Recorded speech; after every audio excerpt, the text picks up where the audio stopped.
കൃഷ്ണ ഹരേ ഹരേ ഹരേ രാമ രാമ രാമ ഹരേ ഹരേ ഹരേ കൃഷ്ണ കൃഷ്ണ കൃഷ്ണ ഹരേ ഹരേ ഹരേ രാമ രാമ രാമ ഹരേ ഹരേ ഹരേ കൃഷ്ണ കൃഷ്ണ കൃഷ്ണ ഹരേ ഹരേ ഹരേ രാമ രാമ രാമ ഹരേ ഹരേ ഹരേ കൃഷ്ണ കൃഷ്ണ കൃഷ്ണ ഹരേ ഹരേ ഹരേ രാമ രാമ ഹരേ ഹരേ ഹരേ കൃഷ്ണ കൃഷ്ണ കൃഷ്ണ ഹരേ ഹരേ ഹരേ രാമ രാമ ഹരേ ഹരേ ഹരേ കൃഷ്ണ കൃഷ്ണ കൃഷ്ണ ഹരേ ഹരേ രാമ രാമ ഹരേ ഹരേ ഹരേ കൃഷ്ണ കൃഷ്ണ കൃഷ്ണ ഹരേ ഹരേ ഹരേ രാമ രാമ ഹരേ ഹരേ ഹരേ കൃഷ്ണ കൃഷ്ണ കൃഷ്ണ ഹരേ ഹരേ ഹരേ രാമ ഹരേ ഹരേ ഹരേ കൃഷ്ണ കൃഷ്ണ കൃഷ്ണ ഹരേ ഹരേ ഹരേ രാമ രാമ ഹരേ ഹരേ ഹരേ കൃഷ്ണ കൃഷ്ണ കൃഷ്ണ ഹരേ ഹരേ ഹരേ രാമ രാമ ഹരേ ഹരേ ഹരേ കൃഷ്ണ കൃഷ്ണ കൃഷ്ണ ഹരേ ഹരേ ഹരേ രാമ രാമ ഹരേ ഹരേ ഹരേ കൃഷ്ണ കൃഷ്ണ കൃഷ്ണ ഹരേ ഹരേ രാമ ഹരേ ഹരേ ഹരേ കൃഷ്ണ കൃഷ്ണ കൃഷ്ണ ഹരേ ഹരേ ഹരേ രാമ രാമ ഹരേ ഹരേ ഹരേ കൃഷ്ണ കൃഷ്ണ ഹരേ ഹരേ ഹരേ രാമ രാമ ഹരേ ഹരേ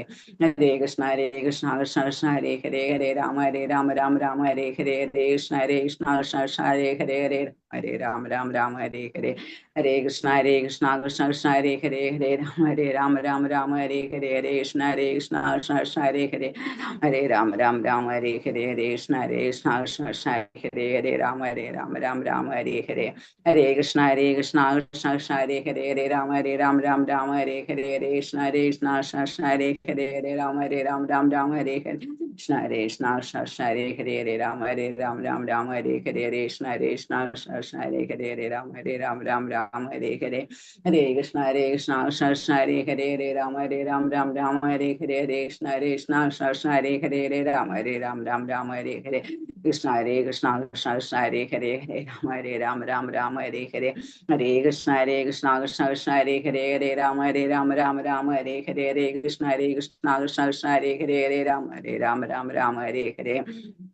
ഹരേ കൃഷ്ണ കൃഷ്ണ ഹരേ ഹരേ ഹരേ രാമ ഹരേ ഹരേ ഹരേ കൃഷ്ണ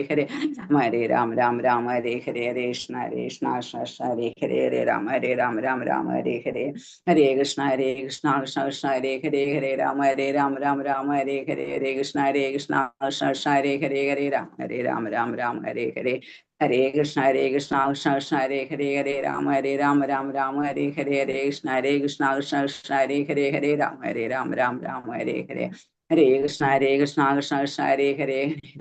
രാമ ഹരേ ഹരേ ഹരേ കൃഷ്ണ കൃഷ്ണ ഹരേ ഹരേ ഹരേ രാമ ഹരേ ഹരേ ഹരേ കൃഷ്ണ ഹരേ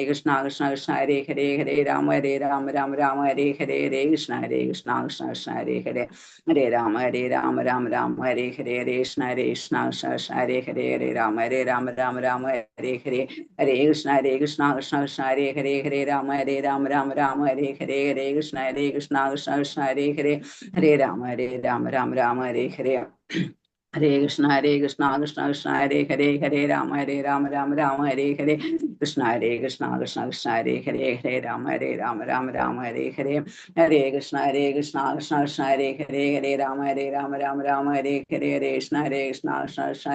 ഹരേ രാമ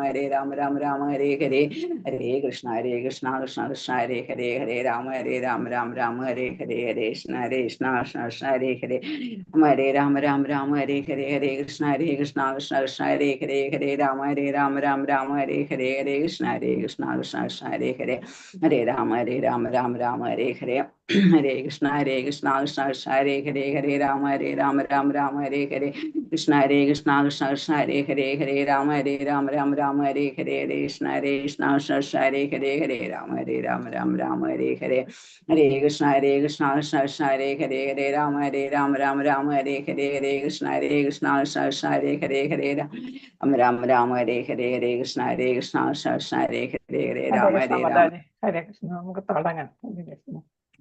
ഹരേ കൂടുതൽ പഠിക്കാനുണ്ട്. ഹരേ കൃഷ്ണ. എല്ലാവർക്കും പ്രണാമം. ഓം നമോ പ്രണാമം. ഭഗവതേ വാസുദേവായ. ഓം നമോ ഭഗവതേ വാസുദേവായ. ഓം നമോ ഭഗവതേ വാസുദേവായ. നാരായണം നമസ്കൃത്യം നരം ചൈവ നരോത്തമം ദേവീം സരസ്വതിം വ്യാസം തതോ ജയമുദീരയേത്.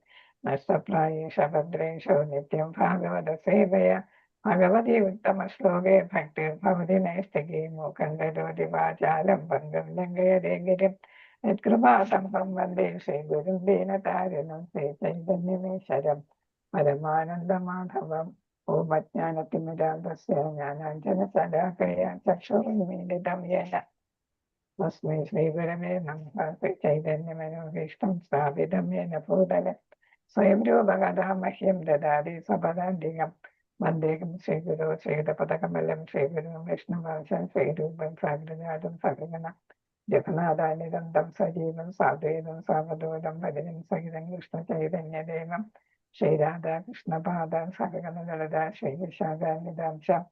ഹേ കൃഷ്ണ കരുണാ സിന്ധു ദീനബന്ധു ജഗത്പദേ ഗോപേശ ഗോപികാ കാന്ത രാധാകാന്ത നമസ്തുതേ. ഭക്തകാഞ്ചന ഗൗരാംഗീ ശ്രീരാധേ വൃന്ദാവനേശ്വരി വൃഷഭാനുസുതേ ദേവി പ്രണമാമി ഹരിപ്രിയേ. പഞ്ചകൽപതരൂപസ്യ കൃപാസിന്ധുഭൈവജ പതിതാനം പാവനേഭ്യോ വൈഷ്ണവേഭ്യോ നമോ നമഃ. നമോ വിഷ്ണുപാദായ കൃഷ്ണപ്രേഷ്ഠായ ഭൂതലെ ശ്രീമതേ ജയപതാക സ്വാമിന്യതി നാമിനേ നമാചാര്യപാദായ നിധായികപ്രദായിന ഗൗരഗദാധാമതായ നഗരഗ്രാമതാരിണേ നമോ വിഷ്ണുപാദായ കൃഷ്ണപ്രേഷ്ഠായ ഭൂതലെ ശ്രീമതേ ഭക്തിവേദാന്ത സ്വാമിന്യതി നാമിനെ നമസ്തേ സരസ്വതേ ദേവേ ഗൗരവാണി പ്രചാരിണേ നിർവിശേഷശൂന്യവാദി ആചാര്യദേശധാരിണേ ജയ ശ്രീകൃഷ്ണ ചൈതന്യ പ്രഭു നിത്യാനന്ദ ശ്രീ അദ്വൈത ഗദാധര ശ്രീവാസാദി ഗൗര ഭക്തവൃന്ദ.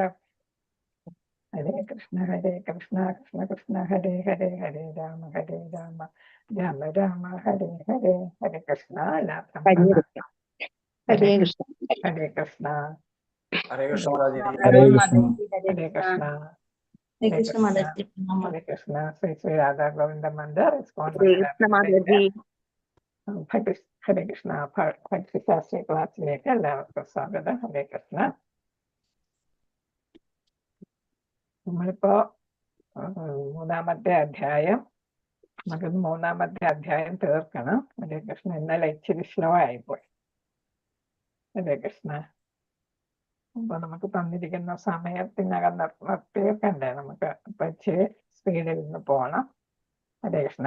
അപ്പൊ 17 മുതൽ 35 വരെയുള്ള ശ്ലോകങ്ങളില് നിഷ്കാമ കർമ്മ യോഗത്തെ കുറിച്ചാണ് പറയുന്നത്.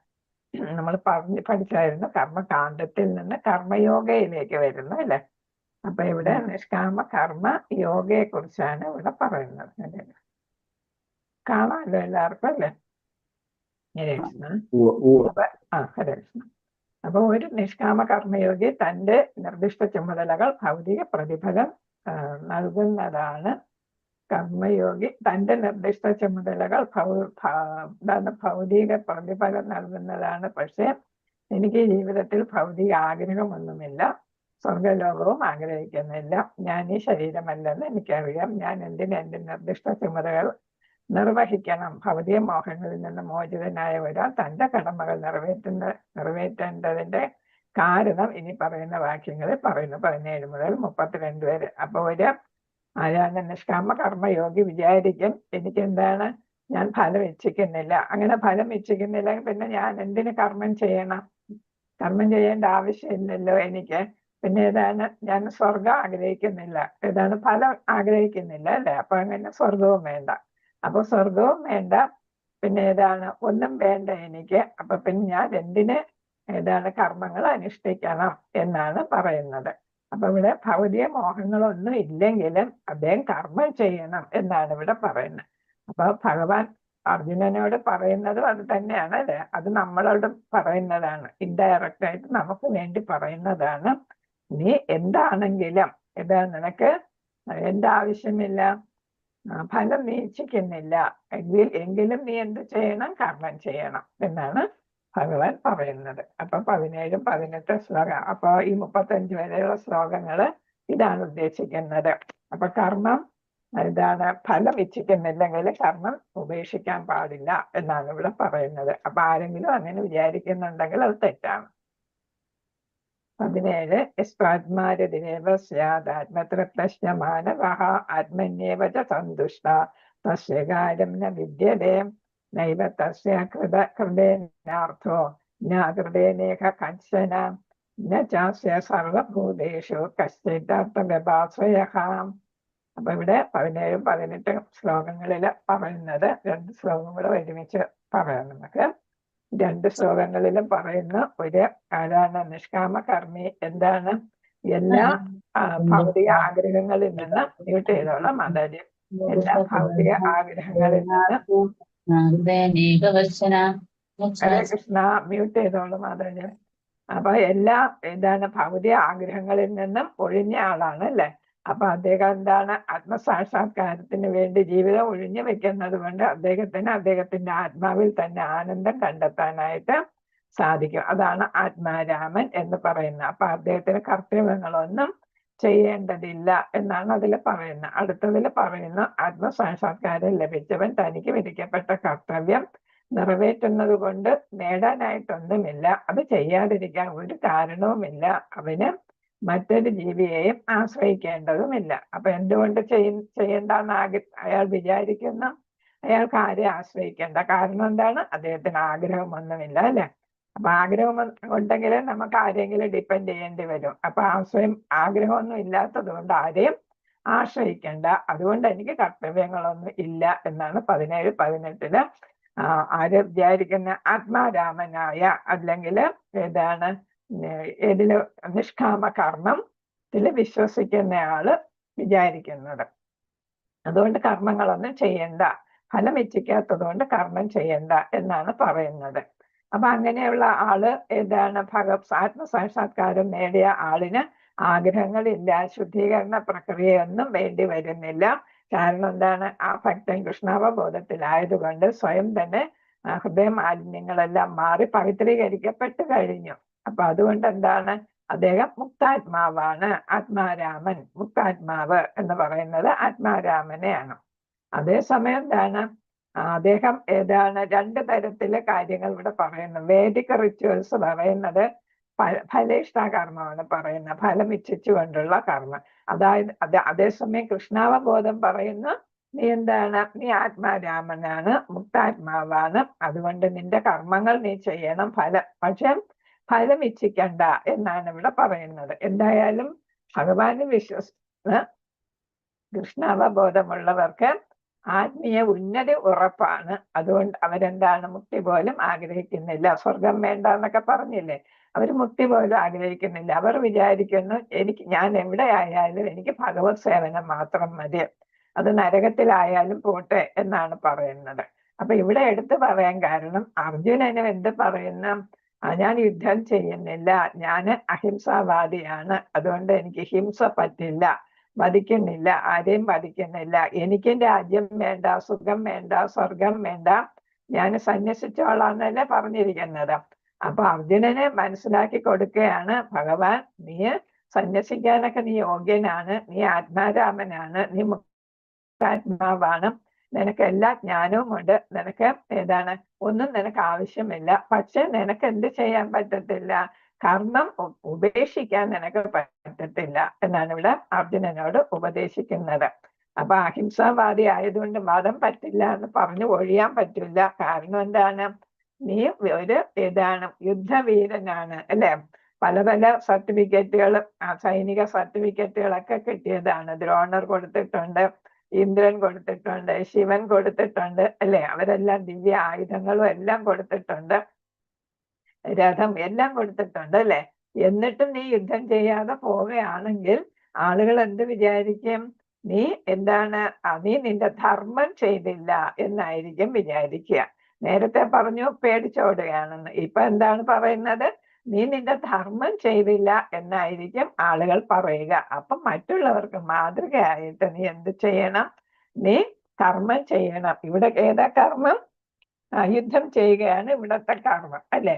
അപ്പൊ അതാണ് ഇവിടെ അടുത്ത ശ്ലോകത്തില് പറയുന്നുണ്ട്, മാതൃകയാകണം എന്നാണ് പറയുന്നത്. തസ്മാത് അസക്ത സതതം കാര്യം കർമ്മ സമാചരം അസക്തോചരൻ കർമ്മ പരമാപ്നോതി പുരുഷ.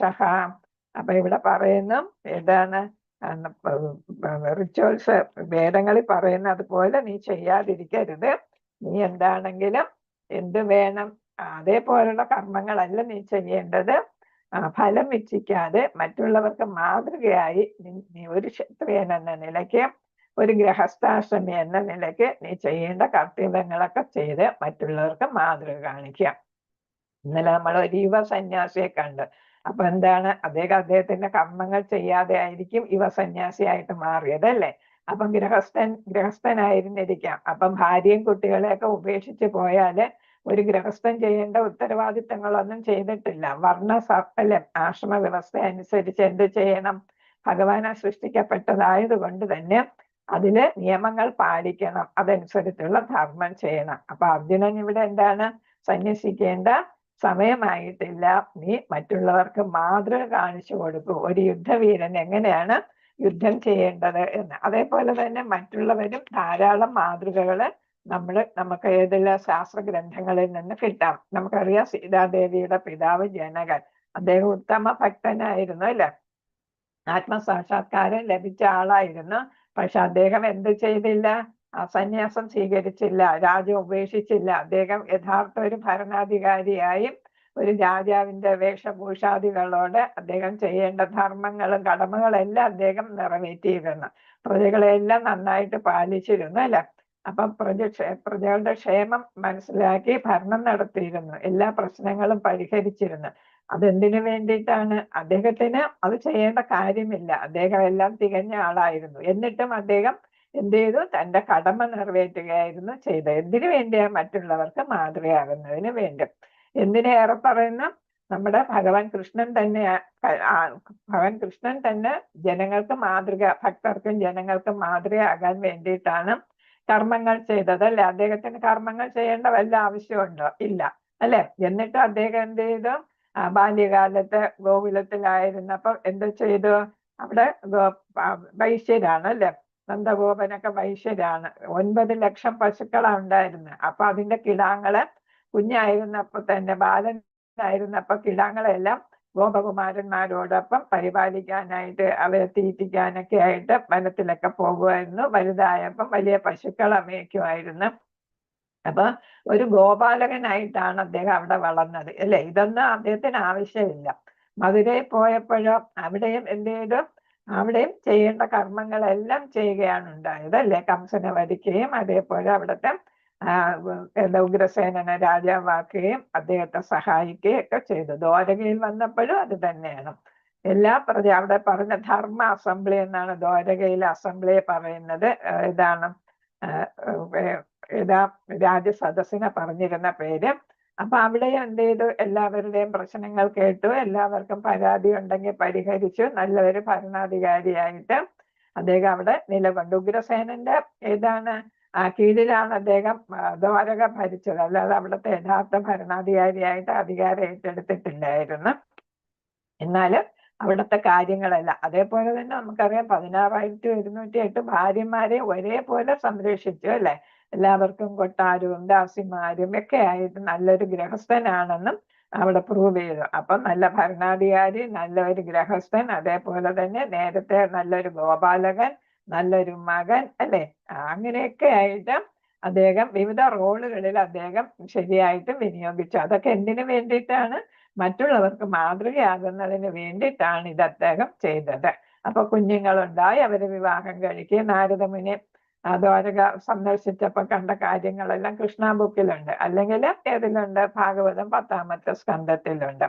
അപ്പം ഇതൊക്കെ ഉദാഹരണമാണ്. അതുകൊണ്ട് അർജുനന്റെ അടുത്ത് പറയുന്നു, നീയും ഇതേപോലെ ഒരു ഉദാഹരണമായിട്ട് മാറുക. അതുകൊണ്ട് നീ എന്ത് ചെയ്യണം? ആത്മാരാമനാണെങ്കിലും നീ യുദ്ധം ചെയ്തേ മതിയാകൂ എന്നാണ് ഇവിടെ പറയുന്നത്. ഹരേ കൃഷ്ണ. 20ാമത്തെ ശ്ലോകത്തിൽ പറയുന്നു ഈ പറഞ്ഞ കാര്യങ്ങൾ തന്നെയാണ്. കർമ്മണൈവഹി സംസിദ്ധ്യം ആസ്ഥിത ജനക ദയഃ ലോകസംഗ്രഹം ഏവാഭി സംപശ്യം കർത്തും അർഹസി എന്നാണ് 20ാമത്തെ ശ്ലോകത്തിൽ. നിർദ്ദിഷ്ട കർമ്മങ്ങൾ ചെയ്ത് എന്ത് ചെയ്യുക? പരിപൂർണതയിലെത്തുക. അപ്പൊ അതാണ് ജനക മഹാരാജാവിന്റെ ഒക്കെ കാര്യം പറഞ്ഞത്. 20ാമത്തത് അത് പറഞ്ഞു. 21 ആചരതി ശ്രേഷ്ഠ ഏവ ഇതര ജനഃ സയത് പ്രമാണം കുരുരേ ലോകസ്തത് അനുവർത്തതേ. അപ്പൊ 21ാമത്തെ ശ്ലോകത്തില് പറയുന്ന എന്താണ്? നീ ഒരു എക്സലന്റ് ആയിട്ടുള്ള ഒരു ഏതാണ് രാജകുമാരനാണ്, യുദ്ധവീരനാണ്. അപ്പൊ എന്താണ് നമ്മൾ പഠിച്ചിട്ടുണ്ട് ഏതാണ്. അപ്പൊ ഒരു ലീഡർ എന്ന് പറയുമ്പോ എന്ത് ചെയ്യാം? ഒരു ജനകന്റെ കാര്യം പറഞ്ഞതാണ് നമ്മൾ പറഞ്ഞു കഴിഞ്ഞു. 21-ാമത്തേല് ഒരു ലീഡർ ആകുമ്പോ മാതൃകയാകണം അല്ലെ? ലീഡർ നമ്മൾ നേരത്തെ പഠിച്ചു. ലീഡർ പുകവലിച്ചുണ്ട്, നീ ചെയ്തിട്ട് ഏതാണ് പാതയിലൂടെയൊക്കെ സഞ്ചരിച്ചിട്ട് ശിഷ്യന്മാരെടുത്ത് നീ അത് ചെയ്യരുത് ഇത് ചെയ്യരുതെന്ന് പറയാനായിട്ട് പാടില്ല. അപ്പൊ എല്ലാവർക്കും ഒരു മാതൃകയായിരിക്കണം. അപ്പൊ ഇവിടെ പറയുന്നുണ്ട്, നമ്മുടെ മലയാളത്തിൽ ഒരു ചൊല്ലുണ്ട്, മുമ്പേ ഗമിക്കുന്ന ഗോവിന്ദന്റെ പിമ്പേ ഗമിക്കും ഗോക്കളല്ല അല്ലെ? നിങ്ങൾക്ക് അറിയാമായിരിക്കുന്നതാണ്. അപ്പൊ മുമ്പേ പോകുന്ന പശു, നമുക്ക് മൃഗങ്ങളുടെ കൂട്ടം കാണുമ്പോ അറിയാം. ഒരു ആന, ഒരു ലീഡർ ആന കാണും, ആനയുടെ പുറകെ ബാക്കി ആനക്കൂട്ടങ്ങളെല്ലാം പോവും അല്ലെ? അപ്പൊ ഒരേ ഏതാണ് പക്ഷികളാണെങ്കിലും അങ്ങനെയാണ്, എല്ലാം ലീഡറിനെ എന്താണ് ഫോളോ ചെയ്യും. ലീഡറിനെ മാതൃകയാക്കിയാണ് അവര് നടക്കുന്നതും എല്ലാ പ്രവർത്തനങ്ങളും ചെയ്യുന്നതും ഒക്കെയാണ്. അപ്പൊ ഇവിടെ എന്താണ്, ഒരു ശ്രേഷ്ഠനായ വ്യക്തിയാണ് അർജുനൻ എന്നതുകൊണ്ട് എന്ത് ചെയ്യണം? അർജുനനെ മറ്റുള്ളവർ മാതൃകയാക്കും എന്നതുകൊണ്ട് എന്ത് ചെയ്യണം?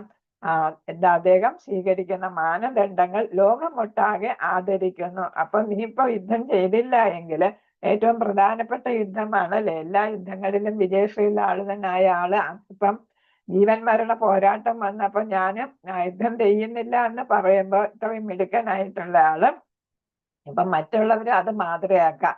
ഗൃഹസ്ഥാശ്രമം വിചാരിക്കുക, ഞാനും ഗൃഹസ്ഥാശ്രമം ഉപേക്ഷിച്ചിട്ട് സന്യസിക്കാൻ പോകാം. യുദ്ധം ചെയ്യേണ്ട ആളും വിചാരിക്കുമോ ഞാനും യുദ്ധം ചെയ്യുന്നില്ല, അർജുനൻ അങ്ങനെ ചെയ്തില്ലല്ലോ, പിന്നെ ഞാനെന്തിനു ചെയ്യണം എന്ന് വിചാരിക്കും അല്ലെ? അപ്പൊ അവര് എന്താണ്, വനവാസത്തിന് പോവുകയോ അല്ലെങ്കിൽ അവരുടെ കടമകൾ നിറവേറ്റാതിരിക്കുകയോ ചെയ്താല് ആശ്രമ വ്യവസ്ഥയ്ക്ക് താളം തെറ്റും അല്ലെ? ഇപ്പൊ നമ്മൾ ബ്രഹ്മചര്യം, ഗാർഹസ്ഥ്യം, വാനപ്രസ്ഥം, സന്യാസം എന്ന് പറയുന്നത് ഗാർഹസ്ഥ്യത്തിൽ നിന്ന് ഒരു എടുത്തുചാട്ടമായിട്ട് ഇതിൽ പോകാം. ഏതാണ് ഗാർഹസ്ഥ്യം വാനപ്രസ്ഥത്തിലോട്ടോ സന്യാസത്തിലോട്ടോ ഒക്കെ പോകും. അപ്പൊ അത് പാടില്ല. സാമൂഹ്യ വ്യവസ്ഥയെ തകിടം മറിക്കുന്നതായിട്ട് അത് മാറും. അതുകൊണ്ട് അർജുന, നീ എന്ത് ചെയ്യുക? നിന്റെ കടമ നിറവേറ്റുക. മനുസ്മൃതിയിലൊക്കെ അത് തന്നെയാണ് പറയുന്നത്. വിശുദ്ധ ഗ്രന്ഥമാണ് മനുസ്മൃതി, അർത്ഥശാസ്ത്രം, ഇതൊക്കെ കൗടില്യന്റെ ഇതൊക്കെ പറയുന്നത് എന്താണ്? നേതാക്കന്മാർ വഴികാട്ടിയായിട്ട് മാറണം, മാതൃകയായിട്ട് മാറണം. അപ്പൊ അർജുനൻ രാജകുമാരനാണ്, അടുത്ത യുധിഷ്ഠിരന്റെ സഹായിയായിട്ട് നിൽക്കേണ്ട ആളാണ് അല്ലെ? അപ്പൊ ഇവിടെ എന്ത് ചെയ്യണം? കുടുംബ പാരമ്പര്യം നിലനിർത്തേണ്ടത് ആരുടെ കടമയാണ്? അർജുനന്റെ കടമയാണ്. മറ്റുള്ളവർക്ക് ആകേണ്ടത് അർജുനന്റെ കടമയാണെന്ന് ഇവിടെ പറഞ്ഞു കൊടുക്കുകയാണ്. അപ്പൊ നീ തീർച്ചയായിട്ടും എന്ത് ചെയ്യണം? യുദ്ധം ചെയ്തേ പറ്റൂ എന്നാണ് ഇവിടെ കൃഷ്ണൻ അർജുനനോട് പറയുന്നത്. ഹരേ കൃഷ്ണ. 22-ാമത്തതിൽ പറയുന്നുണ്ട് ഏതാണ്? നമേ പാർത്ഥാസ്തി കർത്തവ്യം ത്രിഷു ലോകേഷു കിഞ്ചനാനവാപ്തം അവാപ്തവ്യം വർത്തയേവച കർമ്മണി. പാർത്ഥ, ഈ 3 ലോകങ്ങളിലും എനിക്ക് ചെയ്യേണ്ടതായിട്ടൊന്നുമില്ല, എനിക്കില്ലാത്തതോ ആവശ്യമായതോ ആയിട്ടൊന്നും ഇല്ല എങ്കിലും ഞാൻ വിധിക്കപ്പെട്ട കർമ്മം ചെയ്തുകൊണ്ടിരിക്കുന്നു. അർജുനന്റെ അടുത്ത് ഭഗവാൻ ഇവിടെ പറഞ്ഞത് നമ്മളത് കണ്ടതാണ്. അടുത്ത് പറയുന്നു, യതി ശവം വർത്തേയം ജാതുകർമ്മണി അതിന്ദ്രിതഹാം മമ വർമാന് വർത്തന്തേ മനുഷ്യ പാർത്ഥ സർവശഃ. അപ്പൊ 23-ാമത്തെ ശ്ലോകത്തില് പറയുന്നു, 22 മുതൽ 24 വരെയുള്ള ശ്ലോകങ്ങളില് അതാണ് ശ്രീകൃഷ്ണൻ തന്നെ സ്വയം കർമ്മം ചെയ്ത കാര്യങ്ങൾ മാതൃകയായിട്ട് കാണിച്ചു കൊടുക്കുകയാണ്. അപ്പൊ ഒരു അദ്ദേഹം പരമദിവ്യോത്തമ പുരുഷനാണ്, എന്നാലും എന്താണ്, അദ്ദേഹം ഉത്തരവാദിത്വങ്ങളിൽ നിന്നും ഒളിച്ചോടിയില്ല എന്നാണ് ഇവിടെ പറയുന്നത്. അതേപോലെ തന്നെ ത്രേതായുഗത്തിൽ ആരും ചെയ്തിരുന്നു? ശ്രീരാമചന്ദ്രനും ചെയ്തിരുന്നു അല്ലെ? പിതാവിന് വേണ്ടിയിട്ട് അദ്ദേഹം ചെയ്ത് ധർമ്മം പാലിക്കാനായിട്ട് വനവാസം ചെയ്തു അല്ലെ? അപ്പൊ സീതാദേവിയെ കട്ടുകൊണ്ടുപോയപ്പോ ഒരു രാജാവ് അല്ലെങ്കിൽ ഭർത്താവ് ചെയ്യേണ്ട കടമകളെല്ലാം നിറവേറ്റി തിരിച്ചു വന്നിട്ടും അദ്ദേഹം ജനപ്രിയനായിട്ട് രാജ്യം ഭരിക്കുകയായിരുന്നു ചെയ്തത്. ഇതാണ് ഇവിടെ മുമ്പേ ഗമിക്കുന്ന ഗോവിന്ദന്റെ പിമ്പേ ഗമിക്കും ബഹുഗോക്കളല്ല എന്ന് പറയുന്ന പോലെ ലീഡറിന് മാതൃകയാക്കി എല്ലാവരും പുറകെ പോകുന്നു എന്നാണ് ഇവിടെ കാണിച്ചിരിക്കുന്നത്. 23-ാമത്തെ ശ്ലോകത്തില് യതി ശവം ന വർത്തേയം ജാതു കർമ്മണി അതന്ത്രേഹ മമ വർമാന് വർത്തന്തേ മനുഷ്യ പാർത്ഥ സർവശഃ. അതില് വിധിക്കപ്പെട്ട കർമ്മങ്ങൾ ഞാൻ ശ്രദ്ധയോടെ ചെയ്യാതിരുന്നാൽ അല്ലയോ പാർത്ഥ, ജനങ്ങൾ എന്റെ മാർഗം പിന്തുടരുമായിരുന്നു. അപ്പൊ ഭഗവാൻ കൃഷ്ണൻ ദ്വാരകയിലും മധുരയിലും അതേപോലെ തന്നെ വൃന്ദാവനത്തിലും ചെയ്യേണ്ട കടമകൾ വിവിധ ഘട്ടത്തിൽ അല്ലെ, ബാലനായിരുന്നപ്പോഴും യുവാവായിരുന്നപ്പോഴും, പിന്നീട് ചെയ്യാതിരുന്നെങ്കിൽ ജനങ്ങൾ എന്ത് ചെയ്തേനെ? ശ്രീകൃഷ്ണൻ ചെയ്തില്ല, അപ്പൊ ഞങ്ങൾക്കും വേണ്ട. ഗോപകുമാരന്മാരൊക്കെ പറയും ഞങ്ങളൊന്നും കാലി മേയ്ക്കാനായിട്ട് പോകുന്നില്ല എന്ന് പറഞ്ഞേനെ. അതേപോലെ തന്നെ മധുരയിലും അതേപോലെ എവിടെയാണ് ദ്വാരകയിലും ഒരു ഭരണാധിപന്റെ റോള് ചെയ്തില്ലായിരുന്നെങ്കിൽ, അല്ലെങ്കിൽ ഗൃഹസ്ഥന്റെ റോള് ചെയ്തില്ലായിരുന്നെങ്കിൽ ജനങ്ങളും അതേപോലെ ചെയ്തേനെ എന്നാണ് പറയുന്നത്. അപ്പൊ ഇവിടെ മാതൃകാ പുരുഷനായ ശ്രീകൃഷ്ണൻ ഉള്ളത് കൊണ്ട് ജനങ്ങളെല്ലാം അത് തന്നെ ചെയ്തു എന്നാണ് ഇവിടെ പറയുന്നത്. അപ്പൊ അതുപോലെ അർജുന നീയും വേണം എന്നാണ് 24. ഉത്സീതേതു ഈ മേലോകാന കുര്യം കർമ്മ ചേതകം സംഗജസ്യ ച കർത്താസ്യം ഉപഹാസ്യം ഉപഹന്യാമിമ പ്രജാഹ. അപ്പൊ 24-ാമത്തെ ശ്ലോകത്തില് പറയുന്ന ഏതാണ്? ഞാൻ കർത്തവ്യം ഇത് പറഞ്ഞല്ലേ, അതാണ് ഇവിടെ പറഞ്ഞത്. അടുത്ത 25-ാമത്തെ ശ്ലോകം, അതില് 25 മുതൽ 29 വരെ ശ്ലോകങ്ങള് ഏതാണ്? ഒരു കർമ്മകാണ്ഡിയെയും കർമ്മകാണ്ഡത്തിൽ നിൽക്കുന്ന ആളിനെയും ഫലം ഇച്ഛിച്ചുകൊണ്ട് കർമ്മങ്ങൾ ചെയ്യുന്ന ആളിനെയും, പിന്നെ ഫലം ഇച്ഛിക്കാതെ ഭഗവാനുമായിട്ട് ബന്ധം സ്ഥാപിക്കുന്നതിന് വേണ്ടിയിട്ട് കർമ്മങ്ങൾ നിറവേറ്റുന്ന, അതായത് അനാസക്തനായിട്ട് ആസക്തി ഇല്ലാത്തവനായിട്ട്. ആദ്യത്തത് ആസക്തി ഉള്ളവനാണ് അല്ലെ. കർമ്മഫലം ആഗ്രഹിക്കുന്ന ആളാരാണ്? ഭൗതികതയിൽ നിൽക്കുന്ന ആളാണ് അല്ലെ. അദ്ദേഹം ഭൗതിക ആസക്തി ഉള്ള ആളാണ്. ഭൗതിക ആസക്തി ഇല്ലാത്ത ആള് ആരാണ്? കർമ്മയോഗിയാണ്. അദ്ദേഹമാണ് നിഷ്കാമ കർമ്മം ചെയ്യുന്നത്. അദ്ദേഹം എന്ത് ചെയ്യുന്നു? കർമ്മഫലം ആർക്ക് വിട്ടുകൊടുക്കുന്നു? ഭഗവാന് വിട്ടുകൊടുക്കുന്നു. എനിക്ക് ഫലങ്ങളൊന്നും വേണ്ട, ഞാനൊന്നും ഇച്ഛിക്കുന്നില്ല, ഭഗവാന് കർത്തവ്യം എന്ന നിലയ്ക്ക് ഞാനത് ചെയ്യുന്നു എന്നാണ് അവിടെ പറയുന്നത്. അപ്പൊ 25 മുതൽ 29 വരെയുള്ള ശ്ലോകങ്ങൾ അതാണ് പറയുന്നത്. 25 സക്ത കർമ്മണി അവിദ്വാംസോ യഥാ കുർവന്തി ഭാരത കുര്യാത് വിദ്വാൻ തഥാ സക്ത ചികീർഷുർലോക സംഗ്രഹം ന ബുദ്ധിഭേദം ജനയേത് അജ്ഞാനാം കർമ്മസംഗിനാം യോഷയേ സർവകർമാണി വിദ്വാനുക്ത സമാചരൻ പ്രകൃതി ക്രിയമാണാനി ഗുണൈ കർമാണി സർവശഃ അഹങ്കാര വിമൂഢാത്മാ കർത്താഹമിതി മന്യതേ തത്വവിദ്തു മഹാബാഹോ ഗുണകർമ്മ വിഭാഗയോഃ ഗുണേഷു വർത്തന്ത ഇതി മത്വാ ന സജ്ജതേ. അപ്പൊ ഇത് പിന്നെ 29 പ്രകൃതിർ ഗുണസമ്മൂഢ സജ്ജന്തേ കർമ്മസു താൻ അകൃഷ്ണ വിദോ മന്ദാൻ കൃഷ്ണവിത് ന വിജാലയേത്. അപ്പൊ ഇത് എന്തിനെ കുറിച്ചാണ് പറയുന്നത്? കർമ്മകാണ്ഡി എന്തൊക്കെയാണ് ആഗ്രഹിക്കുന്നത്? നമുക്കറിയാം, ഒരു ആസക്തിയുള്ള ആള്, ഭൗതിക ആസക്തിയുള്ള ആള്, ഫലം ഇച്ഛിക്കുന്ന ആള് എന്തൊക്കെയായിരിക്കും? അദ്ദേഹം ഇന്ദ്രിയ സുഖത്തിന് വേണ്ടിയിട്ടായിരിക്കും എല്ലാം ചെയ്യുന്നത് അല്ലെ. അതേപോലെ അദ്ദേഹം ഏതാണ്? അദ്ദേഹം വിചാരിക്കുന്നത് എന്റെ ശരീരം ഭൗതിക വസ്തുക്കളാൽ, എന്ന് വെച്ചാൽ 24 ഘടകങ്ങളുണ്ടല്ലോ അല്ലെ, അതിന് പിന്നെ അതായിട്ട് അതിനാൽ നിർമ്മിച്ചിരിക്കുന്നതാണ് എന്ന് അദ്ദേഹം വിചാരിക്കുന്നു. പിന്നെ സ്വതന്ത്രമായി ചെയ്യണം എന്നുള്ള ഭാവത്തിലാണ് അദ്ദേഹം എവിടോട്ട് വന്നത്? ഭൂമിയിലോട്ട് തന്നെ വന്നിരിക്കുന്നത് അല്ലെ, ഭഗവാന്റെ അടുത്ത് നിന്ന്. അപ്പൊ എന്ത് ചെയ്യുന്നില്ല? അദ്ദേഹത്തിന്റെ ഇന്ദ്രിയങ്ങളൊന്നും ഭഗവാന്റെ സേവനത്തിന് വേണ്ടിയിട്ട് വിനിയോഗിക്കുന്നില്ല. അങ്ങനെ എന്ത് ചെയ്യുന്നു? ഭഗവാനെ അങ്ങ് മറക്കുന്നു. അപ്പൊ ഭഗവാന്റെ ധാമത്തിൽ നിന്ന് ഇങ്ങോട്ട് വന്നയാള് എന്ത് ചെയ്യുന്നു? ഭഗവാനെ തന്നെ മറക്കാൻ ഇടയാകുന്നു. കാരണം എന്താണ്? അദ്ദേഹത്തിന്റെ എന്താഗ്രഹമാണ്? ഭൗതികതയോടുള്ള ആസക്തിയാണ് അതിന് ഇടയാക്കുന്നത്. അതേസമയം അനാസക്തിയുള്ള, ഭൗതികതയുടെ ആസക്തി ഇല്ല, പിന്നെ ഏതാണ്? ഒന്നിനോടും ആസക്തി ഇല്ലാത്ത ആളാണെങ്കിൽ അയാൾക്ക് ചെയ്യുന്ന കർമ്മങ്ങളെല്ലാം ആർക്ക് വേണ്ടിയിട്ടായിരിക്കും? കൃഷ്ണനെ സംതൃപ്തിപ്പെടുത്തുന്നതിന് വേണ്ടിയിട്ടായിരിക്കും. ഈ ഭൗതികമായിട്ട് അദ്ദേഹം ഒരു തരത്തിലും അസ്വസ്ഥനാകുന്നില്ല. ഭൗതിക ബന്ധങ്ങളിൽ നിന്ന് അദ്ദേഹം തികച്ചും മോചിതനായിരിക്കും. പിന്നെ അദ്ദേഹത്തിന് ഏതാ? ജ്ഞാനം കാണും. എന്ത് ജ്ഞാനമാണ്? ഞാൻ ഭഗവാന്റെ അംശമാണ്, ഞാൻ ഭഗവാന്റെ അംശമായ ആത്മാവാണ്, ഭഗവാനാണ് വിഭു. അപ്പൊ ഭഗവാന് എന്ത് ചെയ്യണം? നമ്മൾ എന്ത് ചെയ്യണം? തൃപ്തിപ്പെടുത്തണം എന്നുള്ളത്. ഭഗവാനുമായിട്ട് യോഗ സ്ഥാപിക്കണം, ബന്ധം സ്ഥാപിക്കണം. അദ്ദേഹം എന്ത് ചെയ്യുന്നു? തത്വവിത്ത്, അതായത് തത്വവിത്ത് എന്നുള്ള വാക്ക് ചിലപ്പം കാണും, ചോദിക്കാന് പരീക്ഷയ്ക്ക് കാണും. നിരപേക്ഷ തത്വത്തെ അറിഞ്ഞ് പ്രവർത്തിക്കണം. തത്വവിത്ത് എന്ന് പറഞ്ഞാൽ എന്താണ്?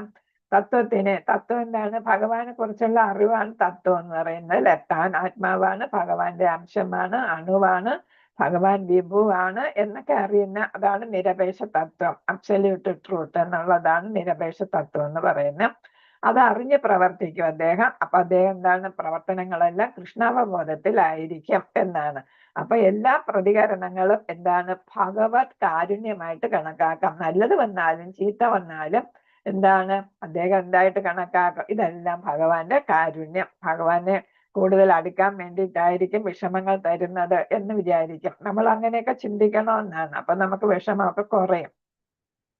അപ്പൊ എന്താണ്, അപ്പൊ ഇതില് പിന്നെ 26-ാമത്തെ ശ്ലോകത്തില് എടുത്ത് പറയുന്നുണ്ട്, നമ്മൾ എന്താണ് ഇതൊക്കെ ഇത് വായിച്ചായിരുന്നു. അപ്പൊ വിധിക്കപ്പെട്ട കർമ്മങ്ങളുടെ ഫലത്തിൽ ആസക്തിയുള്ള അജ്ഞരായ ആളുകളെ വിദ്വാൻമാർ കർമ്മം ചെയ്യുന്നതിൽ നിന്നും വിലക്കരുത്. ഒരു അനാസക്തന് ഒരു കാരണവശാലും ജ്ഞാനം നേടിയ തത്വവിത്ത് അല്ലെ, ജ്ഞാനം നേടിയ ആളിനെ ഏത് പേരിൽ വിളിക്കുന്നു, തത്വവിത്ത് ഒരിക്കലും എന്ത് ചെയ്യരുത്, അതിൽ നിന്നും പിൻവലിക്കരുത്, വിലക്കരുത്. അയാൾ ചെയ്യുന്ന കർമ്മങ്ങളെയൊക്കെ ചെയ്യാൻ അനുവദിക്കണം. കാരണം എന്താണ്, അത് അദ്ദേഹം എന്തായിരുന്നു, ക്രമേണ ഇപ്പൊ തമോ ഗുണത്തിലുള്ള ആള് രജോ ഗുണത്തിലേക്ക് എത്തും, രജോ ഗുണത്തിലുള്ള ആള് ക്രമേണ ഏതിലെത്തും, സത്വഗുണത്തിലെത്തും. അത് കഴിഞ്ഞിട്ട് അദ്ദേഹം സത്വഗുണത്തിൽ നിന്ന് ഗുണ അതീതനായിട്ട് മാറും. 3 ഗുണങ്ങളെ അദ്ദേഹം എന്ത് ചെയ്യുന്നു, കീഴ്പ്പെടുത്തുന്നു. അപ്പൊ ഗുണ അതീതനായിട്ട് മാറും. അതുകൊണ്ട് നമ്മൾ നിർബന്ധിച്ച് ആരെയും എന്ത് ചെയ്യരുത്, ഒന്നിലും ആ കൃത്യം ചെയ്യരുത്, ഈ കൃത്യം ചെയ്യരുത് എന്ന് പറഞ്ഞ് വിലക്കണ്ട. പക്ഷെ നമ്മൾ മാതൃക കാണിച്ചു കൊടുക്കണം. കാണിച്ചു കൊടുക്കുമ്പോ എന്ത് ചെയ്യും, നമ്മൾ കുട്ടികളെ അതേപോലെ കൈകാര്യം ചെയ്യേണ്ടത്. അരുതെന്ന് പറയുമ്പോൾ അവർക്ക് കൂടുതൽ അത് ചെയ്യാനുള്ള പ്രവണത ഉണ്ടാകും അല്ലെ. പക്ഷെ എന്താണ്, നമ്മൾ അരുതെന്ന് പറയുന്നില്ല, പകരം എന്താണ്, നല്ലത് ചെയ്ത് കാണിച്ചു കൊടുക്കുക എന്നാണ് പറയുന്നത്. അപ്പൊ കുട്ടികൾ കണ്ട് അവര് എന്താണ്, തനിയെ തന്നെ അത് ഉൾക്കൊണ്ട് അവർ ആ പ്രവൃത്തിയിൽ നിന്നും, ചീത്ത പ്രവൃത്തിയിൽ നിന്നും പിന്മാറും എന്നാണ്. അതേപോലെയാണ് ഇവിടെ ഭഗവാൻ കൃഷ്ണൻ പറയുന്നത്, ഇത് ആസക്തിയോടെ കർമ്മങ്ങൾ ചെയ്യുന്നവരെ വിലക്കരുത്. അവരെന്ത് ചെയ്യും, നല്ല കർമ്മങ്ങൾ ചെയ്യുന്നവരെ കണ്ട് പഠിക്കും. ആചാര്യന്മാരെയും അതേപോലെ ശുദ്ധ ഭക്തരെയൊക്കെ കണ്ടവര് മനസ്സിലാക്കിക്കൊള്ളും. അതുകൊണ്ട് എന്താണ്, അവര് അതിൽ നിന്ന് പിൻവലിക്കേണ്ട. ഇവിടെ ത്രിഗുണങ്ങളെ കാണിച്ചിരിക്കുന്നു.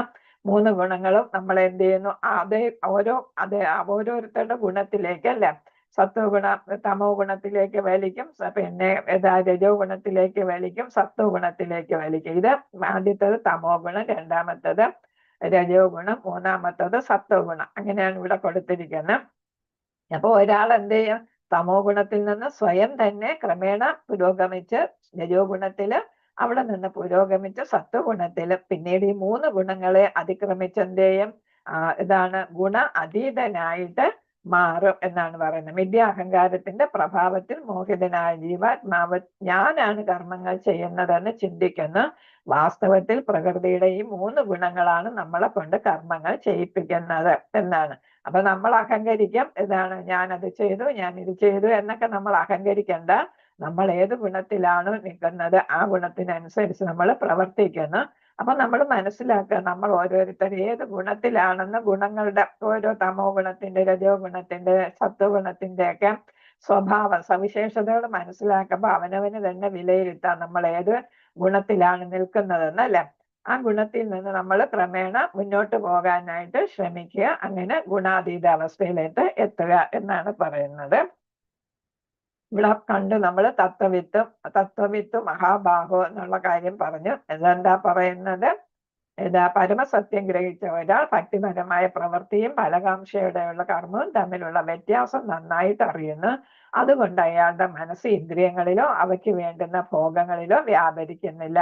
അപ്പൊ എന്താണ്, ഒരു ഇത് മനസ്സിലായ, നമ്മൾ അജാമിളന്റെ കാര്യം പറഞ്ഞു. അയാൾ എന്ത് ചെയ്ത്, തത്വവിത്തായിരുന്നില്ല അല്ലെ, ഭക്തനായിരുന്നുവെങ്കിലും ജ്ഞാനം ഉണ്ടായിരുന്നില്ല. അപ്പൊ ജ്ഞാനം ഉണ്ടാകാത്തത് കൊണ്ട് തന്നെ അദ്ദേഹം എന്ത് ചെയ്തു, ഈ വേണ്ടാത്ത ഒരു അവസ്ഥയിൽ കണ്ടപ്പോ എന്ത് ചെയ്തു, സ്ത്രീയും പുരുഷനും അടുക്കുന്നത് കണ്ടപ്പോ അയാൾ അത് സ്വാധീനിച്ചു അല്ലെ. അദ്ദേഹം തത്വവിത്തായിരുന്നില്ല. അപ്പൊ പറയുന്ന എന്താണ്, നമ്മൾ ആവശ്യമില്ലാത്തതിലേക്ക് നമ്മളെ ഇന്ദ്രിയങ്ങളുടെ ശ്രദ്ധ കൊണ്ടുപോകാതിരുന്നാൽ അത്രയും നന്ന്. മനസ്സെന്താണ്, ഇന്ദ്രിയങ്ങളിലേക്ക് അപ്പം വ്യാപിക്കത്തില്ല. നമ്മളെ ഇന്ദ്രിയ വിഷയങ്ങൾ, കണ്ണ്, മൂക്ക്, അതൊക്കെ ഇല്ലേ, അതൊക്കെയാണ് ഇന്ദ്രിയ വിഷയങ്ങൾ എന്ന് പറയുന്നത്. ആ ഇന്ദ്രിയ വിഷയങ്ങളെ നമ്മൾ നേരാൻ വണ്ണം ഉപയോഗിക്കണം. ആവശ്യമില്ലാത്ത സീൻസ് കാണുകയോ, ഇപ്പൊ സിനിമയൊക്കെ ചിലത് നമുക്ക് ആവശ്യമില്ലാത്ത സിനിമകളൊക്കെ ആയിരിക്കും, പത്രവാർത്ത നമുക്ക് ചിലപ്പോൾ ആവശ്യമില്ലാത്ത പത്രവാർത്തയൊക്കെ ആയിരിക്കും. അപ്പൊ അതൊക്കെ കണ്ട് നമ്മൾ ഏതാണ് പത്രങ്ങൾ അങ്ങനെ എന്താണ് അവർക്ക് സർക്കുലേഷൻ കിട്ടാൻ വേണ്ടിയിട്ട് ഇങ്ങനെ പറഞ്ഞുകൊണ്ടിരിക്കും, ഓരോന്നല്ലേ എഴുതിക്കൊണ്ടിരിക്കാം. അപ്പൊ നമ്മുടെ ശ്രദ്ധ അതിലേക്ക് പോകാം. അപ്പൊ നമ്മൾ എന്ത് ചെയ്യുക, ആവശ്യമില്ലാത്ത വാർത്തകൾ ഒഴിവാക്കുക. പത്രം വായിക്കരുതെന്നല്ല, അതിൽ നമുക്ക് ആവശ്യമുള്ളത് കാണും, ആവശ്യമുള്ളത് വായിക്കുക. അപ്പൊ ടി വി കാണുമ്പോൾ ആവശ്യമുള്ളത് നമ്മൾ കാണുക, ആവശ്യമില്ലാത്തതിൽ നിന്ന് നമ്മൾ കണ്ണു മാറ്റുക. അതേപോലെ തന്നെ നമ്മൾ ഭക്ഷണം, ആവശ്യമില്ലാത്ത ഗന്ധങ്ങൾ വരുമ്പോഴാണ് ചിലർക്ക് എന്താണ് നോൺ കഴിച്ചുകൊണ്ടിരുന്ന അതിൽ നിന്ന് മാറിയവർക്ക് നോണിന്റെ മണം വരുമ്പോൾ എന്ത് ചെയ്യും, ചിലപ്പോൾ അത് കഴിക്കണമെന്ന് തോന്നും. അപ്പൊ ഗന്ധം അല്ലെ, അതുപോലെ വേണ്ടാത്ത പാട്ടുകൾ കേൾക്കുമ്പോൾ നമുക്ക് ചെവി ഒരു ഇന്ദ്രിയ വിഷയമാണ് അല്ലെ, ശബ്ദം. അപ്പൊ അതിലോട്ട് നമ്മുടെ ശ്രദ്ധ പോകും. അപ്പൊ അതൊക്കെ നമ്മൾ ഒഴിവാക്കാനാണ് പറയുന്നത്. വേണ്ടാത്ത ഇന്ദ്രിയങ്ങൾ, അയാളുടെ മനസ്സ് ഇന്ദ്രിയങ്ങളിലോ അവയ്ക്ക് വേണ്ടുന്ന ഭോഗങ്ങളിലോ വ്യാപരിക്കത്തില്ല. ആരുടെയാണ്? തത്വമത്തിന്റെ കാര്യമാണ് ഇവിടെ പറയുന്നത്. അല്ലാത്ത ആള്, ആസക്തിയുള്ളയാള് ഇതാ കണ്ടില്ലേ, അദ്ദേഹം എപ്പോഴും എന്താണ് പണത്തിനെ കുറിച്ചും ഉയർന്ന കൊട്ടാരം വെക്കുന്നതിനെ കുറിച്ചും അങ്ങനെയുള്ള കാര്യങ്ങളെ കുറിച്ചായിരിക്കും എപ്പോഴും ചിന്തിക്കുന്നത്. പ്രകൃതിയുടെ ത്രിഗുണങ്ങളാൽ മോഹിതരായി അജ്ഞാനവാദികൾ ഭൗതിക കർമ്മങ്ങള്, അതാണ് നേരത്തെ പറഞ്ഞത്. ആരാണ്? ആസക്തനും, ഭൗതികതയിൽ ആസക്തിയുള്ള ആസക്തനും. മറ്റേത് ഏതാണ്? അനാസക്തൻ അല്ലെ, അനാസക്തന്റെ കാര്യമാണ് മുമ്പത്തെ ശ്ലോകത്തിൽ പറഞ്ഞത്. ഇതുകൊണ്ടാണ് ആസക്തിയുള്ള ആളിന്റെ കാര്യമാണ് പറഞ്ഞത്. അവരെന്ത് ചെയ്യുന്നു? അവർക്ക് യഥാർത്ഥ ജ്ഞാനമില്ലാത്തത് കൊണ്ട് ഭൗതിക കർമ്മങ്ങളിൽ വ്യാപൃതരാകുന്നു. തന്മൂലം അവർ ആസക്തരാകുകയും ചെയ്യുന്നു. അറിവില്ലായ്മ കൊണ്ട് അധമപ്രവർത്തിയിൽ ഏർപ്പെടുന്നവര് അഭിജ്ഞ വിശുദ്ധരാക്കരുത്. അപ്പൊ അവരെന്ത് ചെയ്യണം? അവരുടെ പാട്ടിന് വിടുക. നമ്മള് 10 അപരാധങ്ങളിലും പറയുന്നുണ്ട് അല്ലെ, ഏതാണ്? അഭക്തരോട് നമ്മൾ ഭഗവാന്റെ മാഹാത്മ്യം പറയാൻ പോകരുത് എന്ന് നമ്മൾ പറയുന്നുണ്ട് അല്ലെ. അതേപോലെ ഇവരെയും വെറുതെ വിടുക. കാരണം എന്താ? അവരത് ചെവിക്കൊള്ളത്തില്ല. അപ്പൊ അവര് ക്രമേണ സ്വയം മനസ്സിലാക്കും. കുറെ കഴിയുമ്പോൾ ഇതൊക്കെ വേണ്ടാത്ത കാര്യങ്ങളായിരുന്നുവെന്ന് തോന്നും. അത് ഇതാണ് ഒരു ഘട്ടത്തിൽ അവർക്ക് പണം, പ്രതാപം എന്നൊക്കെ അല്ലെ, പവർ എന്നൊക്കെ വിചാരിച്ചുകൊണ്ടിരിക്കും. കുറെ കഴിയുമ്പോഴാണ് മനസ്സിലാകുന്നത്. അപ്പൊ വൈകിപ്പോവും ചിലപ്പോ അല്ലെ. അപ്പോഴായിരിക്കും മനസ്സിലാക്കുന്നത് ഞാൻ എൻ്റെ ജീവിതം വൃഥാ കളഞ്ഞു എന്നാണ് അപ്പോഴാണ് മനസ്സിലാകുന്നത് എന്നുള്ളതാണ്. ഹരേ കൃഷ്ണ. 30-ാമത്തെ ശ്ലോകം. 30-ാമത്തതില് എന്താ പറയുന്നത് നോക്കാം നമുക്ക്. ഭഗവത് ജ്ഞാനത്തിന്റെ കാര്യമാണ് പറയുന്നത്. നിഷ്കാമ യോഗയിൽ അതെങ്ങനെ പ്രവർത്തിക്കുന്നു, ഭഗവാനെ കുറിച്ചുള്ള ജ്ഞാനം എങ്ങനെ പ്രവർത്തിക്കുന്നു എന്നാണ് ഇവിടെ പറയുന്നത്. മയി സർവാണി കർമാണി സന്യസ്യാധ്യാത്മ ചേതസ നിരാശീർനർമ്മമോ ഭൂത്വ യുദ്ധസ്വ വിഗതജ്വര. അടുത്തതും ഇവിടെ വായിക്കാം. ഏമേ മതമിതം നിത്യം അനുതിഷ്ഠന്തി മാനവാഹ ശ്രദ്ധാബന്ധോ അനസൂയന്തോ മുച്യന്തേ തേബി കർമ്മഭിഹി.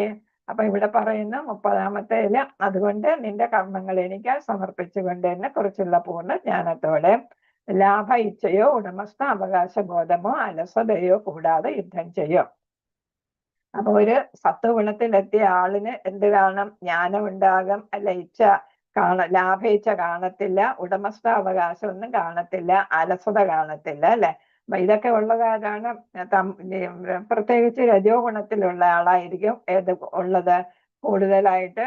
വേണം ലാഭ ഇച്ഛ ഉണ്ടാകുന്നത്. നേരത്തെ കണ്ടില്ലേ പടം, അത് ലാഭ ഇച്ഛ. പിന്നെ ഇതെല്ലാം എന്റേതാണെന്നുള്ള തോന്നൽ, ഉടമസ്ഥ അവകാശം ബോധം. പിന്നെ എന്താണ്? അലസത ഒരു തമോ ഗുണത്തിന്റെ ലക്ഷണമാണ്. രജോ ഗുണത്തിലുള്ള ആൾ എപ്പോഴും ആക്റ്റീവ് ആയിരിക്കും, ഹാർഡ് വർക്കിംഗ് ആയിരിക്കും. എന്ന് വെച്ചാൽ പണം സമ്പാദിക്കണം എന്നുള്ള ആഗ്രഹം കൊണ്ട് എപ്പോഴും ആക്റ്റീവ് ആയിരിക്കും. അതേസമയം തമോ ഗുണത്തിലുള്ളവരാണ് എപ്പോഴും ഉറക്കം തൂങ്ങി ലേസി ആയിട്ട് ഇരിക്കുന്നത്. അപ്പൊ എന്താണ്? അതെല്ലാം ഉപേക്ഷിച്ച് നീ യുദ്ധം ചെയ്യൂ. കാരണം എന്താണ്? ഞാനാണ് യുദ്ധം ചെയ്യുന്നത്, എനിക്ക് രാജ്യം വേണം അല്ലെങ്കിൽ മരിച്ച സ്വർഗം വേണം എന്ന് വേണ്ട. പിന്നെ ഇപ്പൊ എന്താണ്? സന്യാസം സ്വീകരിക്കണമെന്നല്ലേ ആഗ്രഹം. അപ്പൊ അത് വേണ്ട, നീ കർമ്മം ചെയ്യൂ, ആക്റ്റീവ് ആയിട്ടിരിക്കൂ അല്ലെ. അപ്പൊ നീ ഉടമസ്ഥ അവകാശം വേണ്ട, ജയിച്ചാലും തോറ്റാലും നീ അത് ആലോചിക്കേണ്ട. അലസത ഒഴിവാക്കി എന്ത് ചെയ്യുക? യുദ്ധം ചെയ്യുക എന്നാണ് ഇവിടെ പറയുന്നത്. ഈ 30-ാമത്തെ ശ്ലോകം ആണ് പറയുന്നത്. ഭഗവത്ഗീതയുടെ സാരം മുഴുവൻ ഈ 30-ാമത്തെ ശ്ലോകത്തിലുണ്ടെന്നാ പറയുന്നത്. കാരണം എന്താണ്? ഭഗവാനെ കുറിച്ചുള്ള ജ്ഞാനം നേടിയ ആളാണ് നിഷ്കാമ യോഗിയായിട്ട് മാറുന്നത് അല്ലെ. നിഷ്കാമ യോഗിയായിട്ട് മാറുന്നു, ഫലമൊന്നും ഇച്ഛിക്കുന്നില്ല. എല്ലാം ഭഗവാന്റെ സൃഷ്ടിയാണ്, കാരുണ്യമാണ്. അപ്പൊ അദ്ദേഹത്തിന് എന്ത് ചെയ്യുന്നു? ആത്മസമർപ്പണം ചെയ്യുന്നു. അലസതയില്ലാതെ എന്ത് ചെയ്യുന്നു? കടമകൾ നിർവഹിക്കുന്നു. അപ്പൊ ക്ഷത്രിയൻ പ്രത്യേകിച്ചും കടമകൾ നിർവഹിക്കേണ്ട, എല്ലാവരും നിർവഹിക്കണം. ഇവിടെ യുദ്ധകളത്തിൽ നിൽക്കുമ്പോൾ ക്ഷത്രിയൻ യുദ്ധം ചെയ്തേ പറ്റൂ അല്ലെ. അപ്പൊ എന്താണ്? തമോരജ സത്വഗുണത്തിൽ നിന്നും അദ്ദേഹം ഉയർന്ന് ഗുണ അതീതനായിട്ട് മാറുന്നു. അപ്പൊ അദ്ദേഹത്തിന് ആത്മീയ ചേതസ, ഇതിവിടെ പറഞ്ഞില്ലേ, ആധ്യാത്മ ചേതസ. അപ്പൊ അദ്ദേഹത്തിന് ആധ്യാത്മ ചേതസ് കിട്ടുന്നു എന്ന് വെച്ചാൽ ഭഗവാനുമായിട്ട് ബന്ധം സ്ഥാപിക്കാനായിട്ട് അല്ലെങ്കിൽ ആത്മസാക്ഷാത്കാരത്തിന്റെ പാതയിൽ അദ്ദേഹം എത്തിക്കഴിഞ്ഞു എന്നാണ് പറയുന്നത്. അപ്പൊ ശരീരബന്ധത്തിൽ നിന്ന് അദ്ദേഹം എന്ത് ചെയ്യുന്നു, വിടുതൽ നേടി യുദ്ധം ചെയ്യാനായിട്ട് അർജുനൻ താല്പര്യപ്പെടും. പിന്നെ അതേപോലെ വർണ്ണാശ്രമ ധർമ്മങ്ങളെല്ലാം അദ്ദേഹം പാലിക്കും. കാരണം കൃഷ്ണനാണ് വർണ്ണാശ്രമ ധർമ്മം നിലനിർത്തിയത്, അല്ലെ, സൃഷ്ടിച്ചത്. അതിനൊരു ഉപമ പറയുന്നുണ്ട്. എന്താണ്, ഒരു കാഷ്യർ ബാങ്കിൽ ജോലി ചെയ്യുന്ന പോലെ ആയിരിക്കണം ഒരാള് അവനവന്റെ കർമ്മം ചെയ്യാനായിട്ട്. കാഷ്യർ എന്താ ചെയ്യുന്ന, ഇഷ്ടം പോലെ പണം, ദിവസവും കോടിക്കണക്കിന് പണം കൈകാര്യം ചെയ്യും. പക്ഷെ അദ്ദേഹം ഏത് സ്ഥിതിയിലാണ് അത് കൈകാര്യം ചെയ്യുന്നത്? ഇതൊന്നും എന്റേതല്ല, അല്ലെ, ഇതെല്ലാം ബാങ്കിൻ്റെതാണ്, അല്ലെ, അല്ലെങ്കിൽ കമ്പനിയിലെ കാഷ്യർ ആണെങ്കിൽ ഇതൊക്കെ കമ്പനിയുടെ വകയാണ് ഈ പണം എന്ന്.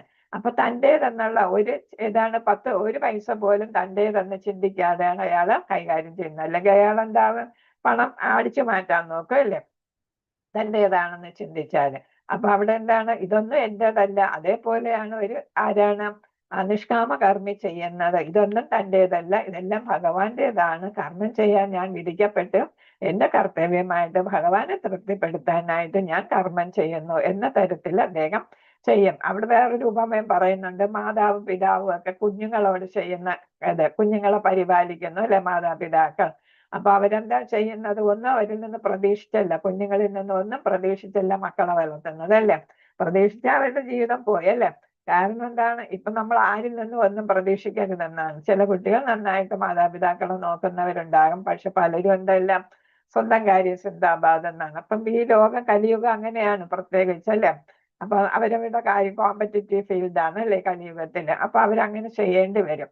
അപ്പൊ അവരെ കുറ്റം പറഞ്ഞിട്ടും കാര്യമില്ല. പക്ഷെ അല്ലാതെ തന്നെ എന്താണ്, മാതാവും പിതാവും എന്താണ്, സ്വന്തം കുട്ടികളെ വളരെ വാത്സല്യത്തോടെ അവർക്ക് വേണ്ടുന്ന കാര്യങ്ങളെല്ലാം യഥാപോലെ കൊടുത്ത് അവരെ നല്ല വഴിക്ക് നയിച്ച് അവരെ പരിപാലിക്കുകയാണ് ചെയ്യുന്നത്, അവരിൽ നിന്ന് ഒന്നും പ്രതീക്ഷിക്കാതെ എന്നാണ് ഇവിടെ പറയുന്നത്. അതുപോലെ ആയിരിക്കണം ഒരു കാഷ്യറെ പോലെയോ അല്ലെങ്കിൽ ഒരു മാതാവിനെ പിതാവിനെ പോലെയോ ഒക്കെയാണ് നമ്മൾ കർമ്മങ്ങൾ ചെയ്യേണ്ടത് എന്നാണ് പറയുന്നത്. മാതാവും പിതാവും ഒക്കെ കർമ്മം ചെയ്യുന്നതും അതുപോലെയാണ്, നിഷ്കാമ കർമ്മമാണ് ചെയ്യുന്നത് എന്നുള്ളത്. അപ്പൊ നമ്മുടെ ജീവിതത്തിൽ നമ്മളത് നടപ്പിലാക്കിക്കൊണ്ടിരിക്കുകയാണ്, അല്ലെ. ഭഗവാൻ പറഞ്ഞ കാര്യങ്ങളൊക്കെ നമ്മൾ അറിഞ്ഞാണ് നമ്മൾ ജീവിച്ചുകൊണ്ടിരിക്കുന്നത്.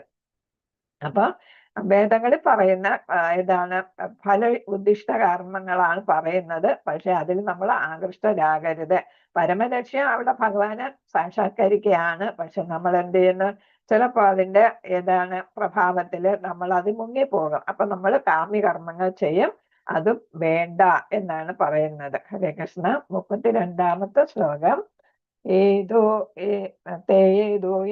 അഭ്യസൂയന്തോ നാനുതിഷ്ഠന്തി തേ മതം സർവജ്ഞാന വിമൂഢാൻ വിധി നഷ്ടാൻ അജേതസഹ.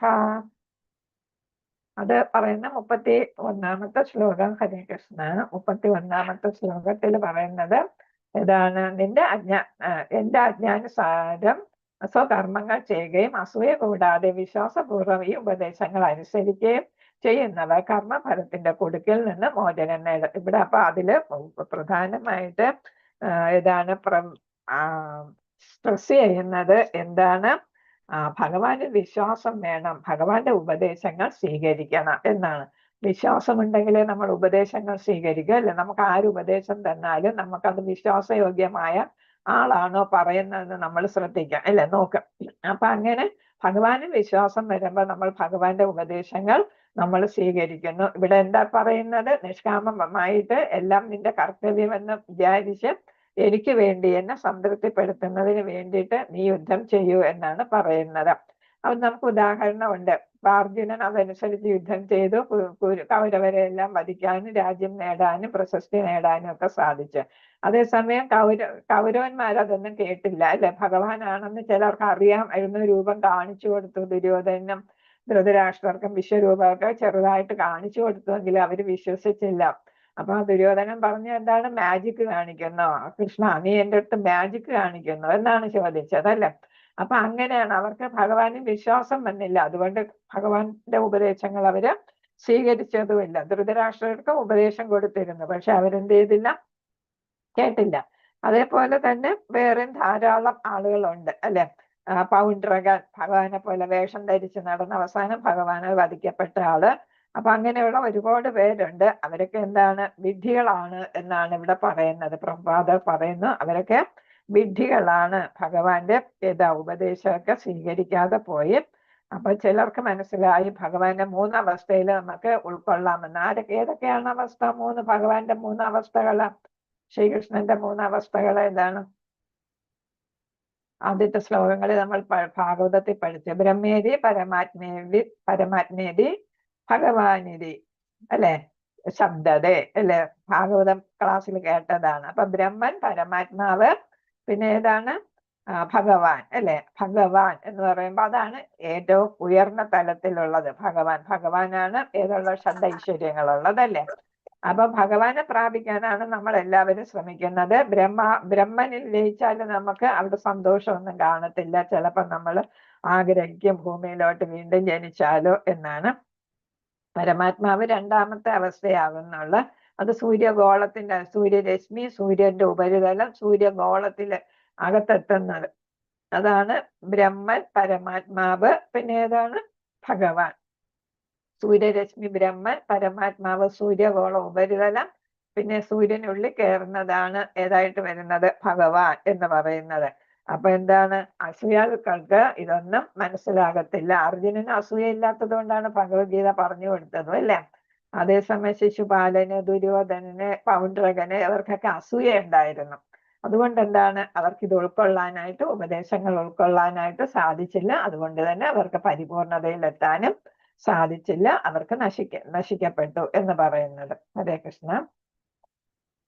32ാമത്തെ ശ്ലോകം. ഹരേ കൃഷ്ണ. അത് ഞാൻ വായിച്ചായിരുന്നു അല്ലെ. അടുത്ത് 33ാമത്തെ ശ്ലോകം. ഹരേ കൃഷ്ണ. ഇതില് അക്ഷരം തിരിച്ചെഴുതിയിരിക്കുന്നുണ്ട്, അതിൽ നോക്കി വായിക്കാൻ പാടാണ് നമ്മുടെ സ്ലൈഡിൽ അല്ലെ. 33 സദൃശം ജ്യേഷ്ഠതേ സ്വസ്യ പ്രകൃതേ ജ്ഞാനവാനപി പ്രകൃതി യാന്തി ഭൂതാനി നിഗ്രഹ കിം കരിഷ്യതേ. 34 പറയുന്നു ഇന്ദ്രിയസ്യ ഇന്ദ്രിയസ്യാർത്ഥേ രാഗദ്വേഷോ വ്യവസ്ഥിതോ തയോർനവശം ആഗച്ഛേത് തൗഹ്യസ്യ പരിപന്ഥിനൗ എന്നാണ് പറയുന്നത്. ഹരേ കൃഷ്ണ.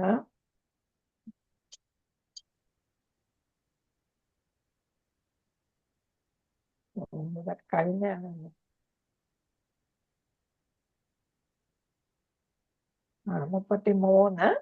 33 പറയുന്നു എന്റെ ആജ്ഞാനുസരണം സ്വകർമ്മങ്ങൾ ചെയ്യുക അസൂയ കൂടാതെ അല്ലെ. അത് നമ്മൾ കണ്ടതാണ്, അസൂയ പാടില്ല.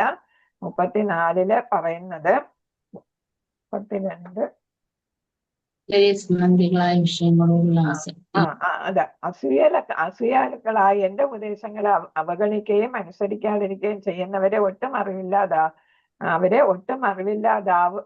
അവരും മൂഢരുമായി ഒട്ടും അറിവില്ലാത്തവരും മൂഢരുമായി കണക്കാക്കണം. പൂർണ്ണത നേടുവാനുള്ള അവരുടെ യത്നങ്ങൾ വിഫലത്തിൽപ്പെടുകയും ചെയ്യും. ഇവിടെ മിസ്റ്റേക്സ് വരും.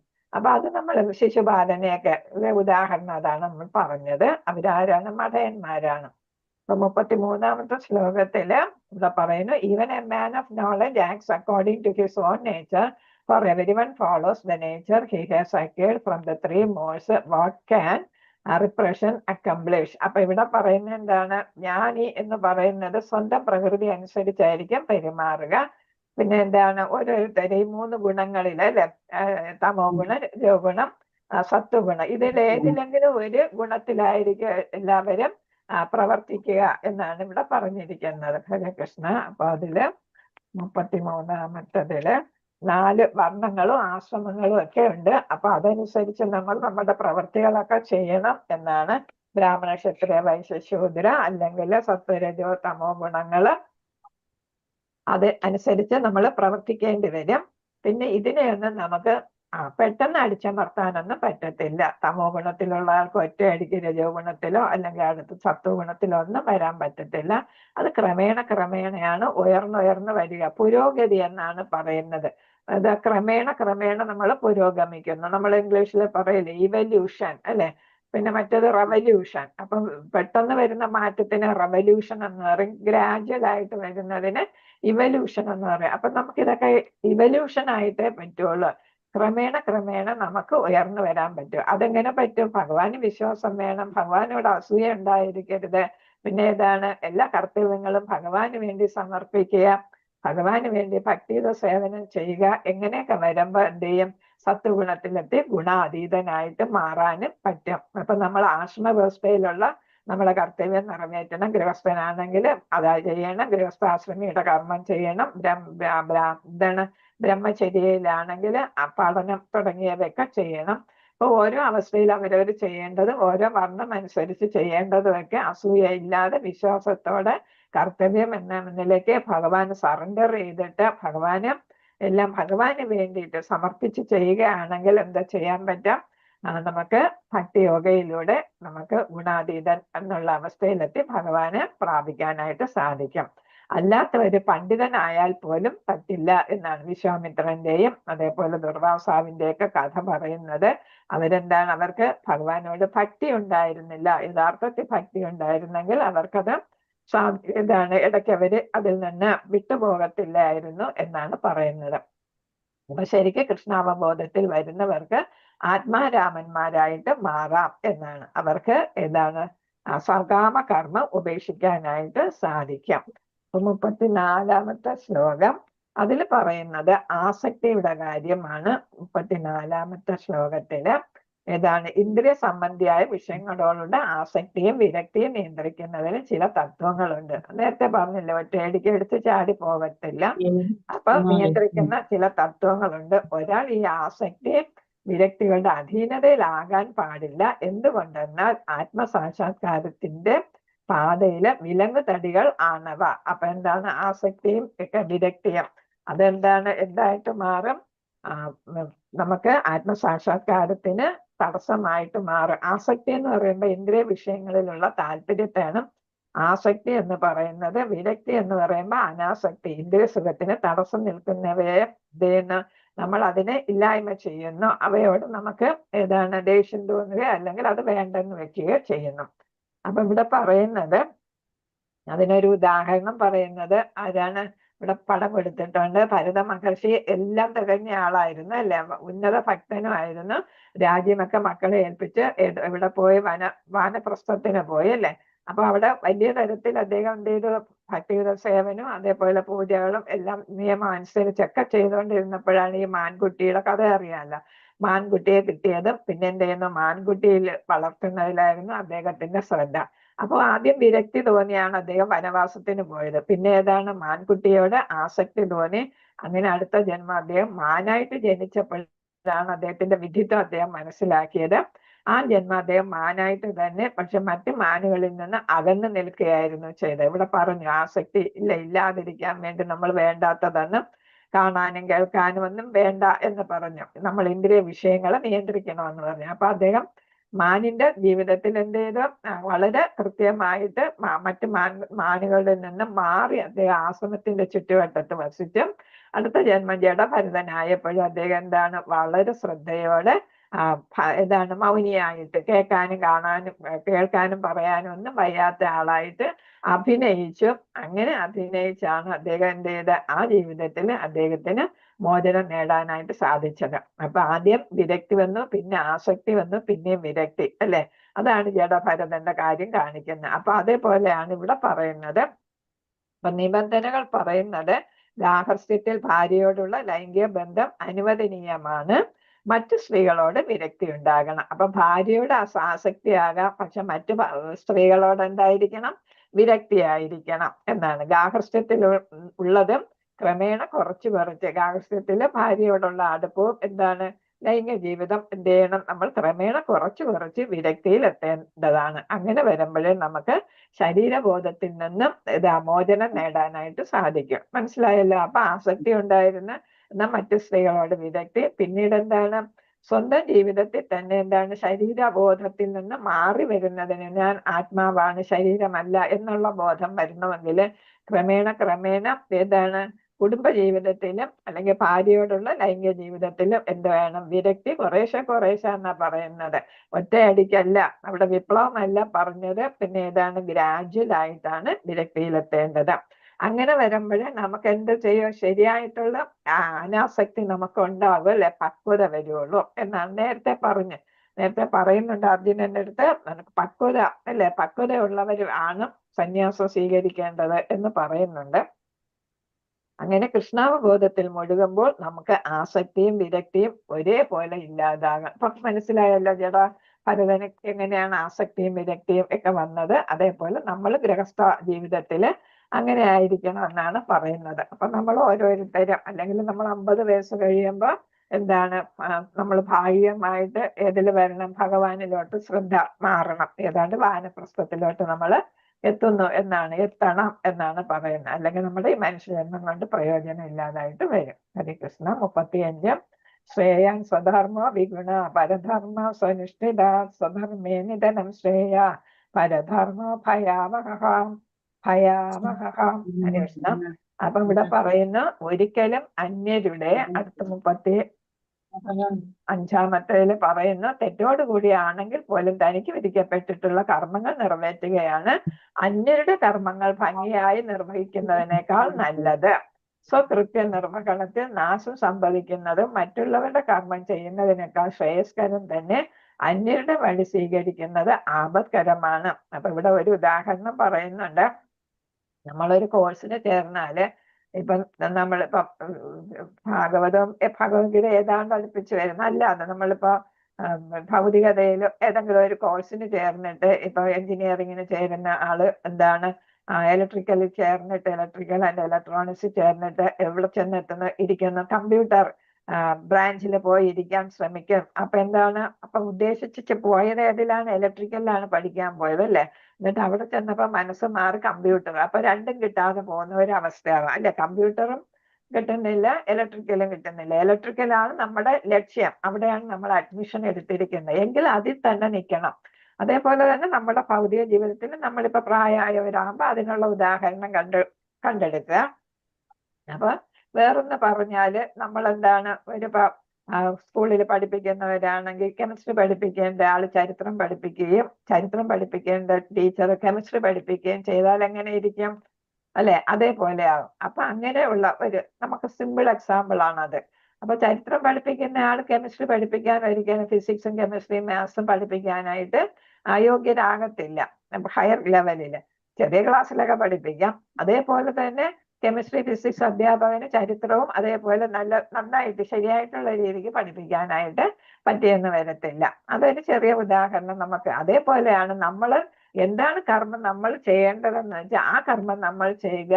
മറ്റുള്ളവരുടെ കർമ്മം ചെയ്യാനായിട്ട് നമ്മൾ ശ്രമിച്ചാൽ എന്താണ്, നമ്മൾ പരാജയപ്പെടും എന്നാണ് ഇവിടെ പറയുന്നത്. അപ്പൊ അതേപോലെ അതാണ് നമ്മൾ ഒരു വൈശ്യന്റെ കച്ചവടം, വൈശ്യന് കച്ചവടക്കാരനാണ്. ഒരു വൈശ്യന്റെ കച്ചവടം ഒരു ബ്രാഹ്മണൻ ചെന്ന് ചെയ്യാൻ നോക്കിയാൽ അദ്ദേഹം ഇതൊന്നും പഠിച്ചിട്ടില്ല. വൈശ്യനാണെങ്കിൽ കുടുംബ പാരമ്പര്യത്തിൽ ചിലപ്പോൾ പഠിച്ചിട്ടുണ്ടാവും, അല്ലെ? മുമ്പത്തെ കാര്യം. ഇപ്പോഴെല്ലാവരും എല്ലാ ജോലിയും ചെയ്യുന്നുണ്ട്. അപ്പൊ മുമ്പത്തെ കാലത്താണെങ്കിലും അപ്പൊ വൈശ്യന്റെ കച്ചവടം ഒരു ബ്രാഹ്മണൻ ചെയ്യാനിരുന്നാല് ചിലപ്പോ എന്താണ്, എല്ലാം നഷ്ടമായിട്ട് കടത്തിൽ മുങ്ങിപ്പോകും എന്നുള്ളതാണ്. അപ്പൊ ഒരു ഉദാഹരണം നമുക്ക് നമ്മുടെ രീതി അനുസരിച്ച്, നമ്മുടെ സാഹചര്യം അനുസരിച്ചുള്ള ഉദാഹരണങ്ങൾ നമുക്ക് മനസ്സിലാക്കാൻ വേണ്ടി എടുക്കാം. അപ്പൊ ഇവിടെ പറയുന്നു എന്താണ്, നമുക്ക് നമുക്ക് എന്ത് ചെയ്യണം? നമ്മൾ ഒരു ഗുരുവിന്റെ നിർദ്ദേശത്താല് നമുക്ക് എന്ത് ചെയ്യാനായിട്ട് സാധിക്കാം? ഈ അനാസക്ത അവസ്ഥയിലോട്ട് എത്തിച്ചേരാനും നമുക്ക് സാധിക്കും. ആസക്തി ഉള്ളവർ എന്താണ്, ക്രമേണ ഉയരണമെങ്കിൽ ഉപദേശം തേടാനായിട്ട് ആരെ സമീപിക്കാം? ഒരു ഗുരുവിനെ, യഥാർത്ഥ ഗുരുവിനെ സമീപിക്കാനായിട്ട് നോക്കുക എന്നാണ് ഇവിടെ പറയുന്നത്. അതേസമയം ചിലര് ഇതാണ് നേരത്തെ പറഞ്ഞ ഉദാഹരണത്തിന് വ്യത്യസ്തമായിട്ട് ബ്രാഹ്മണനായ പരശുരാമൻ ക്ഷത്രിയനായി, വിശ്വാമിത്രൻ ക്ഷത്രിയനായിരുന്നു, ബ്രാഹ്മണ ധർമ്മം പാലിച്ചു, അല്ലെ? അപ്പൊ അവിടെ എന്താണ്, അവർക്ക് അത് പറ്റി. എല്ലാവർക്കും അത് പറ്റണമെന്നില്ല. അപ്പം വർണ്ണവും ആശ്രമ വ്യവസ്ഥയും അനുസരിച്ച് നമ്മൾ നമ്മുടെ കർമ്മങ്ങൾ നിറവേറ്റുക, കർത്തവ്യങ്ങൾ നിറവേറ്റുക എന്നതാണ് ഇവിടെ ഉദ്ദേശിക്കുന്നത്. 35-ാമത്തത് 36 മുതൽ 43 വരെയുള്ളത് പറയുന്നത് നമ്മൾ ലാസ്റ്റ് ക്രോധം, അല്ലെ? ലോഭവും കോപവും ക്രോധത്തെ കുറിച്ചും പറഞ്ഞല്ലേ? അപ്പൊ അതിനെ കുറിച്ചാണ് 36 മുതൽ 43 വരെയുള്ളത് പറയുന്നത്. കോൺകറിങ് ഏതാണ്? The ultimate enemy, last. അതിൽ നിന്നാണ് ഏത് വരുന്നത്? ക്രോധം, ആംഗ്രി അല്ലേ വരുന്നത്. അപ്പൊ Arjuna as an important question after hearing 34 one may determinedly think, yes, from today onward I will steadily go do my duty and control my attachments and aversions. I will act only according to ശാസ്ത്ര. അപ്പം എന്താണ്? ഇന്ന് മുതൽ നമ്മൾ എപ്പോഴും പറയുന്നതാണ് അല്ലെ, ഇന്ന് മുതൽ, അല്ലെങ്കിൽ പറയും നാളെ മുതൽ എന്ന് പറയാം. അപ്പൊ രണ്ടാണെങ്കിലും ഇന്നാണെങ്കിൽ പിന്നെയും ചെയ്യും, അല്ലെങ്കിൽ മറ്റത് ഒട്ടും ചെയ്യത്തില്ല. നാളെ നീള എന്നാണ് പറയല്ലേ, നാളെ നീള. അപ്പൊ ഞാൻ എന്താ ഇന്ന് മുതൽ രാവിലെ പറയുന്നതായിരിക്കും. ഇന്ന് മുതൽ ഞാൻ എന്റെ കടമകളെല്ലാം യഥാപോലെ ചെയ്യും. കുട്ടികൾ പറയും ഞാൻ ടൈം ടേബിൾ അനുസരിച്ച് പഠിക്കും, അമ്മ പറയണ എല്ലാം കേൾക്കും, അച്ഛനെ അനുസരിക്കും എന്നൊക്കെ പറയും അല്ലേ. പക്ഷെ എന്താണ്, അതൊന്നും പലപ്പോഴും നടപ്പിലാവില്ല. അതേപോലെ ഇവിടെ പറയും ഞാൻ എന്താണ് എന്റെ പ്രവർത്തികളെല്ലാം ശാസ്ത്രഗ്രന്ഥങ്ങൾ അനുസരിച്ചായിരിക്കും എന്നൊക്കെ പറയും. പക്ഷെ എന്താണ്, experience teachers however that such immediate inspirations may prove difficult to adhere to over time. അപ്പൊ എന്താണ്, നമുക്ക് വിപ്ലവമായിട്ട് ഇതൊന്നും ചെയ്യാൻ പറ്റത്തില്ല എന്നുള്ളതാണ്. നേരത്തെ പറഞ്ഞില്ലേ, ഇതൊക്കെ ഗ്രാജുവൽ ആയിട്ട് വരുന്ന മാറ്റങ്ങളാണ് അല്ലെ. ക്രമേണ നമുക്ക് മാറ്റാൻ പറ്റും. അല്ലാതെ നമുക്ക് പെട്ടെന്ന് ഒരു ദിവസം കൊണ്ടോ ഒന്നും പറ്റുന്നതല്ല. Arjuna being aware of reality as the following questions. അപ്പൊ അർജുനന് ഇതൊക്കെ അറിയാം, ജ്ഞാനിയാണ് അർജുനൻ അല്ലെ. നേരത്തെ പറയുന്നുണ്ട് സന്യാസം സ്വീകരിക്കാൻ പരമയോഗ്യനാണ് അർജുനൻ. പക്ഷെ പിന്നെ എന്താ പറയാത്തത്? ഭഗവാൻ പറയാത്തത് എന്താ? മാതൃകയാകാൻ വേണ്ടിയിട്ടാണ് പറയാത്തത് നീ സന്യാസം സ്വീകരിക്കേണ്ട. അർജുനനൊക്കെ വനവാസം ഇഷ്ടം പോലെ ചെയ്ത ആളാണ് അല്ലെ. അപ്പൊ വനത്തിൽ പോയി തപസ് ചെയ്യാനൊന്നും അർജുനനൊന്നും ഒരു ബുദ്ധിമുട്ടുണ്ടാകില്ല അല്ലെ. മറ്റുള്ളവർക്ക് അത് സാധ്യമാകാതെ വരുള്ളൂ. അർജുനനതൊന്നും ബുദ്ധിമുട്ടില്ല. പക്ഷെ എന്താണ്, കർത്തവ്യം ചെയ്യാൻ പറയുന്നു, മാതൃകയാകാൻ ഭഗവാൻ പറയുന്നത് കൊണ്ടാണ്. അപ്പൊ എല്ലാ കാര്യവും അറിയാം അർജുനന്. അപ്പൊ അർജുന ഉവാച അധകേന പ്രയുക്തോയം പാപം ചരതി പുരുഷഃ അനിശ്ചന്നപി ഭാഷ്ണേയ ബലാധിപ നിയോജിതഃ. അപ്പൊ അർജുനൻ പറയുന്ന ഭാഷ്ണേയ, ഇതിനാലാണ് ഒരാൾ തനിക്ക് ഇഷ്ടമില്ലെങ്കിൽ എന്താണെന്നാണ്, ഇഷ്ടമല്ലെങ്കിൽ പോലും ബലാത്കാരേണ എന്ന പോലെ പാപം ചെയ്യാൻ പ്രേരിതനാകുന്നത്. അപ്പൊ ഒരാൾക്ക് പാപം ചെയ്യണമെന്നില്ല, പക്ഷെ എന്താണ്, ഏറ്റവും വലിയ ശത്രുവായിട്ടുള്ള ആഗ്രഹം കൊണ്ട് പാപം അയാൾ ചെയ്യുന്നു. അതിന്റെ കാരണം എന്താണ്? ആഗ്രഹമാണ് ഏറ്റവും വലിയ ഏതാണ് ശത്രുവായിട്ട്. ഹരേ കൃഷ്ണ മാതാജി മ്യൂട്ട് ചെയ്തോളാം. അപ്പൊ ഇവിടെ പറയുന്നു, അതിന് ഉത്തരവായിട്ട് പറയുന്നതാണ് ഏറ്റവും വലിയ ശത്രുവായ കാമത്തിന് കീഴ്പ്പെടുത്തുകയാണ് നമുക്ക് ബുദ്ധിമുട്ടായിട്ട് വരുന്നത്. അപ്പൊ അത് എങ്ങനെ സാധിക്കും എന്നൊക്കെയാണ് അടുത്തതിൽ പറയുന്നത്. അപ്പൊ എന്തുകൊണ്ടാണ് ഇതാണ് പാപം ചെയ്യണ്ട എന്ന് തോന്നിയാലും പാപം ചെയ്യാം. അതിൽ ഒരിക്കൽ ദുര്യോധനനും പറയുന്നുണ്ട്. ദുര്യോധനും ധൃതരാഷ്ട്രർക്കെല്ലാം ധർമ്മം എന്താണെന്ന് നല്ല വ്യക്തമായിട്ട് അറിയാം, പക്ഷെ അവരത് ചെയ്യുന്നില്ല. ധൃതരാഷ്ട്രപുത്ര സ്നേഹം കൊണ്ട് ചെയ്യുന്നില്ല. അതേസമയം ദുര്യോധനൻ ചെയ്യാത്തത് എന്തുകൊണ്ടാണ്? പവറിന് വേണ്ടിയിട്ടുള്ള ആഗ്രഹം അല്ലെ, അത്യാഗ്രഹം കൊണ്ടാണ്, അധികാരത്തിനുള്ള മോഹം കൊണ്ടാണ് അദ്ദേഹം. അപ്പൊ അവിടെ മോഹം എന്നുള്ള വാക്ക് വന്നു. ധർമ്മം അറിയാം, പക്ഷെ എന്താണ് മോഹം അല്ലെ, ആഗ്രഹം കൊണ്ടാണ് അയാൾ ആരായിട്ട് പ്രവർത്തിച്ചത്, അധർമ്മിയായിട്ട് പ്രവർത്തിച്ചത്. ധർമ്മം അറിയുമെങ്കിലും അധർമ്മിയായിട്ട് പ്രവർത്തിക്കാൻ കാരണം എന്താണ്? അദ്ദേഹത്തിന്റെ മോഹം. അപ്പൊ അതാ കാമം, മോഹം എന്നൊക്കെ നമ്മളിവിടെ പറയുന്ന ആഗ്രഹം അല്ലെ, ഡിസയർ.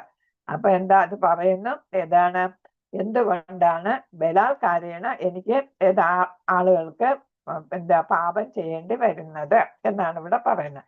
അപ്പൊ അതിനുള്ള മറുപടി ആയിട്ട് ഇവിടെ പറയുന്നു. ഹരേഷ്ണ ഇവിടെ അത് കൊടുത്തിട്ടുണ്ട്. ഏതാണ്, നമ്മൾ പഠിച്ചതാണ് ഫാൾസ് ഈഗോ അല്ലെ. പിന്നെ ഇത് അറ്റാച്ച്മെന്റ് അല്ലെ. ഇപ്പം ആർക്ക് അറ്റാച്ച്മെന്റ്? ധൃതരാഷ്ട്രർക്ക് മക്കളോട് അറ്റാച്ച്മെന്റ് ആയിരുന്നു അല്ലെ, അതൊരു കാരണം. പിന്നെ ഏതാണ്, മിഥ്യ അഹങ്കാരം അല്ലെ, ഫാൾസ് ഈഗോ. പിന്നെ ഏതാണ്, ഗ്രീഡ്, നമുക്കുള്ളതൊന്നും തികയത്തില്ല. പിന്നെ ഏതാണ്, അജ്ഞത. ഗ്രീഡും ലസ്റ്റും അസൂയയും envyയും ഒക്കെ എന്തുകൊണ്ടാ വരുന്നത്? ഇഗ്നറൻസ് കൊണ്ടാ വരുന്നത് പ്രധാനമായിട്ടല്ലേ. അപ്പൊ ഇഗ്നറൻസ് കൊണ്ടാണ് നമുക്ക് ഫാൾസ് ഈഗോ വരുന്ന, അറ്റാച്ച്മെന്റ് വരുന്ന, ഗ്രീഡ് വരുന്നു, പിന്നെ ഏതാ ലസ്റ്റ്, മോഹം, ഇതൊക്കെ വരുന്നു. ഇതൊക്കെ നമ്മളതാ ഇയാള് നാശത്തിലേക്ക് ഇങ്ങ് വഴുതി വീഴുകയാണ്. അപ്പൊ ഇവിടെ മോഹം കാണുന്നു, ഈ ആഭരണങ്ങൾ തട്ടിപ്പറിക്കാനുള്ള ഒരു മോഹം ഇതാ വരുന്നു. അപ്പൊ ഈ വ്യക്തിയെ പല പല ഘടകങ്ങൾ അദ്ദേഹം വലിക്കുകയാണ് ഇവിടെ ചെയ്യുന്നത്. ഇതെല്ലാം അയാളെ നാശത്തിലേക്ക് വഴിവെക്കുന്നു എന്നാണ് ഇവിടെ പറയുന്നത്. അപ്പൊ ഇവിടെ അത് തന്നെയാണ് കാണിച്ചിരിക്കുന്നത്. നമ്മൾ 8 ഘട്ടങ്ങൾ പഠിച്ചില്ലേ, മിനിയാന്ന് സംശയം ചോദിച്ചില്ലേ, 8 ഘട്ടങ്ങൾ, അതാണ് ഇവിടെ കൊടുത്തിരിക്കുന്നത്. വായിച്ചു നോക്കണം.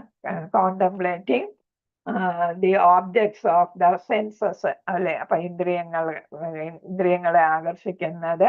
പിന്നെ എന്താണ്, ഡെവലപ്സ് അറ്റാച്ച്മെന്റ് ടു ഇറ്റ്, അതിനോട് ആകർഷണം, ഫീലിംഗ് സ്റ്റേജ്, തിങ്കിങ് സ്റ്റേജ്, മനസ്സിൽ ഇങ്ങനെ ആഗ്രഹം വരുന്നു, അത് എന്താ ഫീൽ ചെയ്യുന്നു, സെൻസിലാണ് ഫീൽ ചെയ്യുന്നു. പിന്നെ ഏതാണ്, വിച്ച് ലീഡ്സ് ടു ലസ്റ്റ്, ആഗ്രഹം, മോഹം ഉണ്ടാകുന്ന, വില്ലിങ് ആൻഡ് ഡൂയിങ് സ്റ്റേജ്. പിന്നെ എന്താണ്, അൺസാറ്റിസ്ഫൈഡ്, അതല്ലേ, അതെന്തിനിടയാക്കുന്നു, ക്രോധത്തിനിടയാക്കുന്നു. പിന്നെ എന്താണ്, ഡെലൂഷൻ, എന്താണ്, സമ്മോഹം എന്നൊക്കെ നമ്മൾ പറഞ്ഞില്ലേ, ബിവിൽഡർമെന്റ്, എന്ത് ചെയ്യണമെന്ന് അറിയാൻ വയ്യാത്ത അവസ്ഥ. പിന്നെ ബുദ്ധിമോശം, പിന്നെ എന്താണ്, തകർച്ച. നമ്മൾ 8 സ്റ്റേജസ് പഠിച്ചില്ലേ, ആ സ്റ്റേജസിനാണ് ഇവിടെ കാണിച്ചിരിക്കുന്നത്. അത് നോക്കി ഒന്നുകൂടെ മനപ്പാടായിട്ട് പഠിച്ചോളൂ. 37 ശ്രീ ഭഗവാനുവാച കാമയേഷ ക്രോധേഷ, ഇത് പ്രധാനപ്പെട്ടതാണ്. കാമയേഷ ക്രോധേഷ രജോ ഗുണ സമുദ്ഭവഃ മഹാശനോ മഹാപാപ്ന വിദ്യേന മിഹ വൈരിണം. അപ്പൊ ഇവിടെ ഭഗവാൻ പറയുന്ന എന്താണ്, 37-ാമത്തതില് ഹരേ കൃഷ്ണ, 37 37 നമ്മൾ കണ്ടു അല്ലെ. 38 ഭഗവാൻ പറയുന്ന എന്താണ്,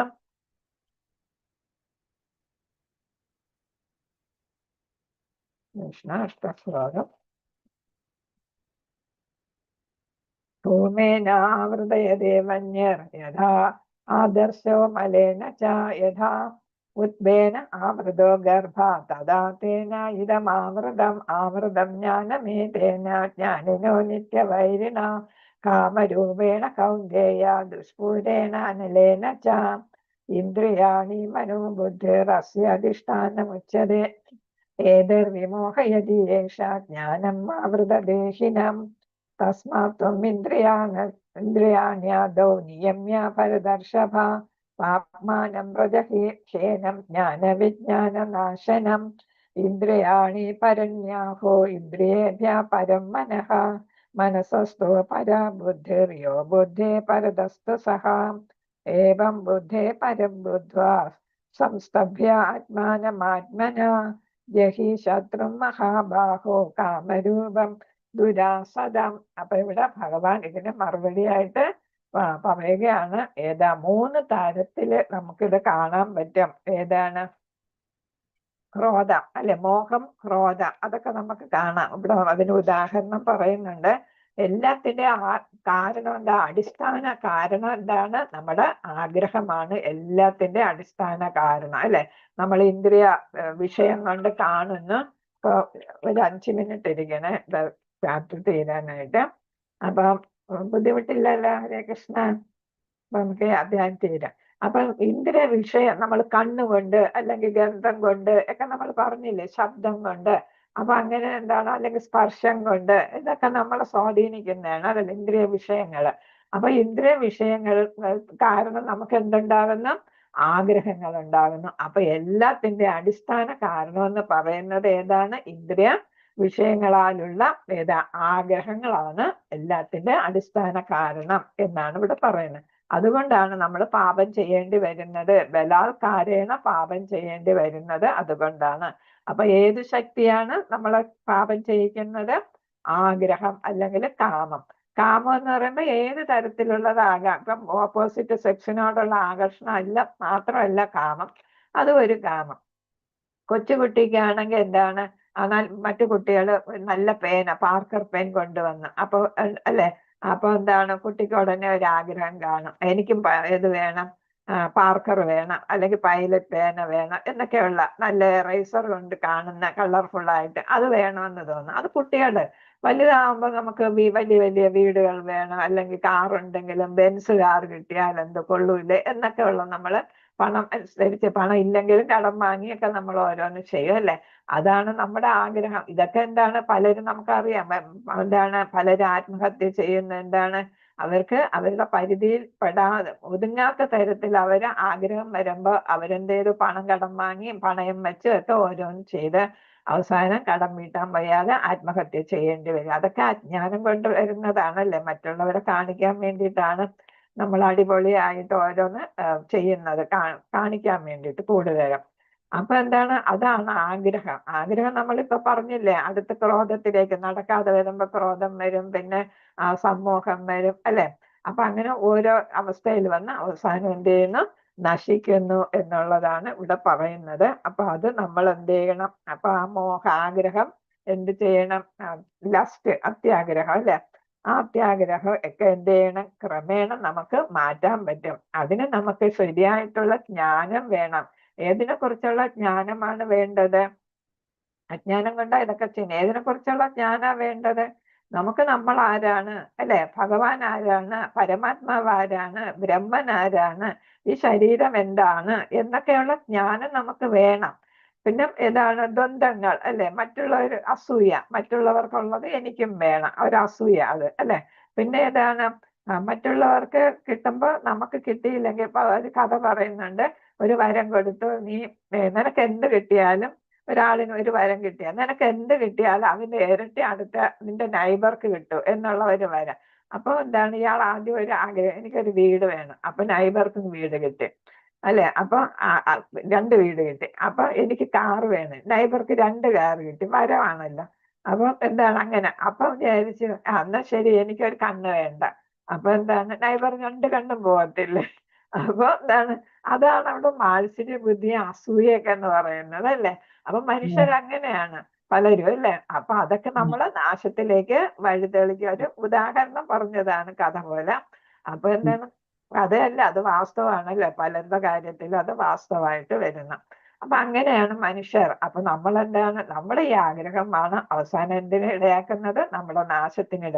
അപ്പൊ അതിനു വേണ്ടി എന്ത് ചെയ്യുന്ന, ദുന്ദുകാരിയുടെ കഥ അറിയാമല്ലോ. ദുന്ദുകാരി എന്ത് ചെയ്തു, ദുന്ദുകാരി എന്താണ്, അദ്ദേഹം എന്ത് ചെയ്തു, ബ്രാഹ്മണന്റെ മകനായിട്ട് ജനിച്ചതാണ്. പക്ഷെ എന്താണ്, ആ കഥ ഇപ്പൊ പറയാൻ സമയമില്ല. ഹരേ കൃഷ്ണ മാതാജി, ടൈം ആയി. അപ്പൊ പെട്ടെന്ന് കഥ പറയുന്നില്ല, പിന്നീട് കഥ പറയാം കേട്ടെ. അപ്പൊ ഇത് തീർക്കട്ടെ. അപ്പൊ എന്താണ്, നമുക്ക് നമ്മുടെ ഇതാണ് ഓരോ ആഗ്രഹങ്ങളാണ് നമ്മൾ എന്തിനിടയാക്കുന്നത്, പാപങ്ങൾ ചെയ്യാനായിട്ട്. അവിടെ പാപം ചെയ്ത കാര്യമാണ്, അതുകൊണ്ടാ പാപം.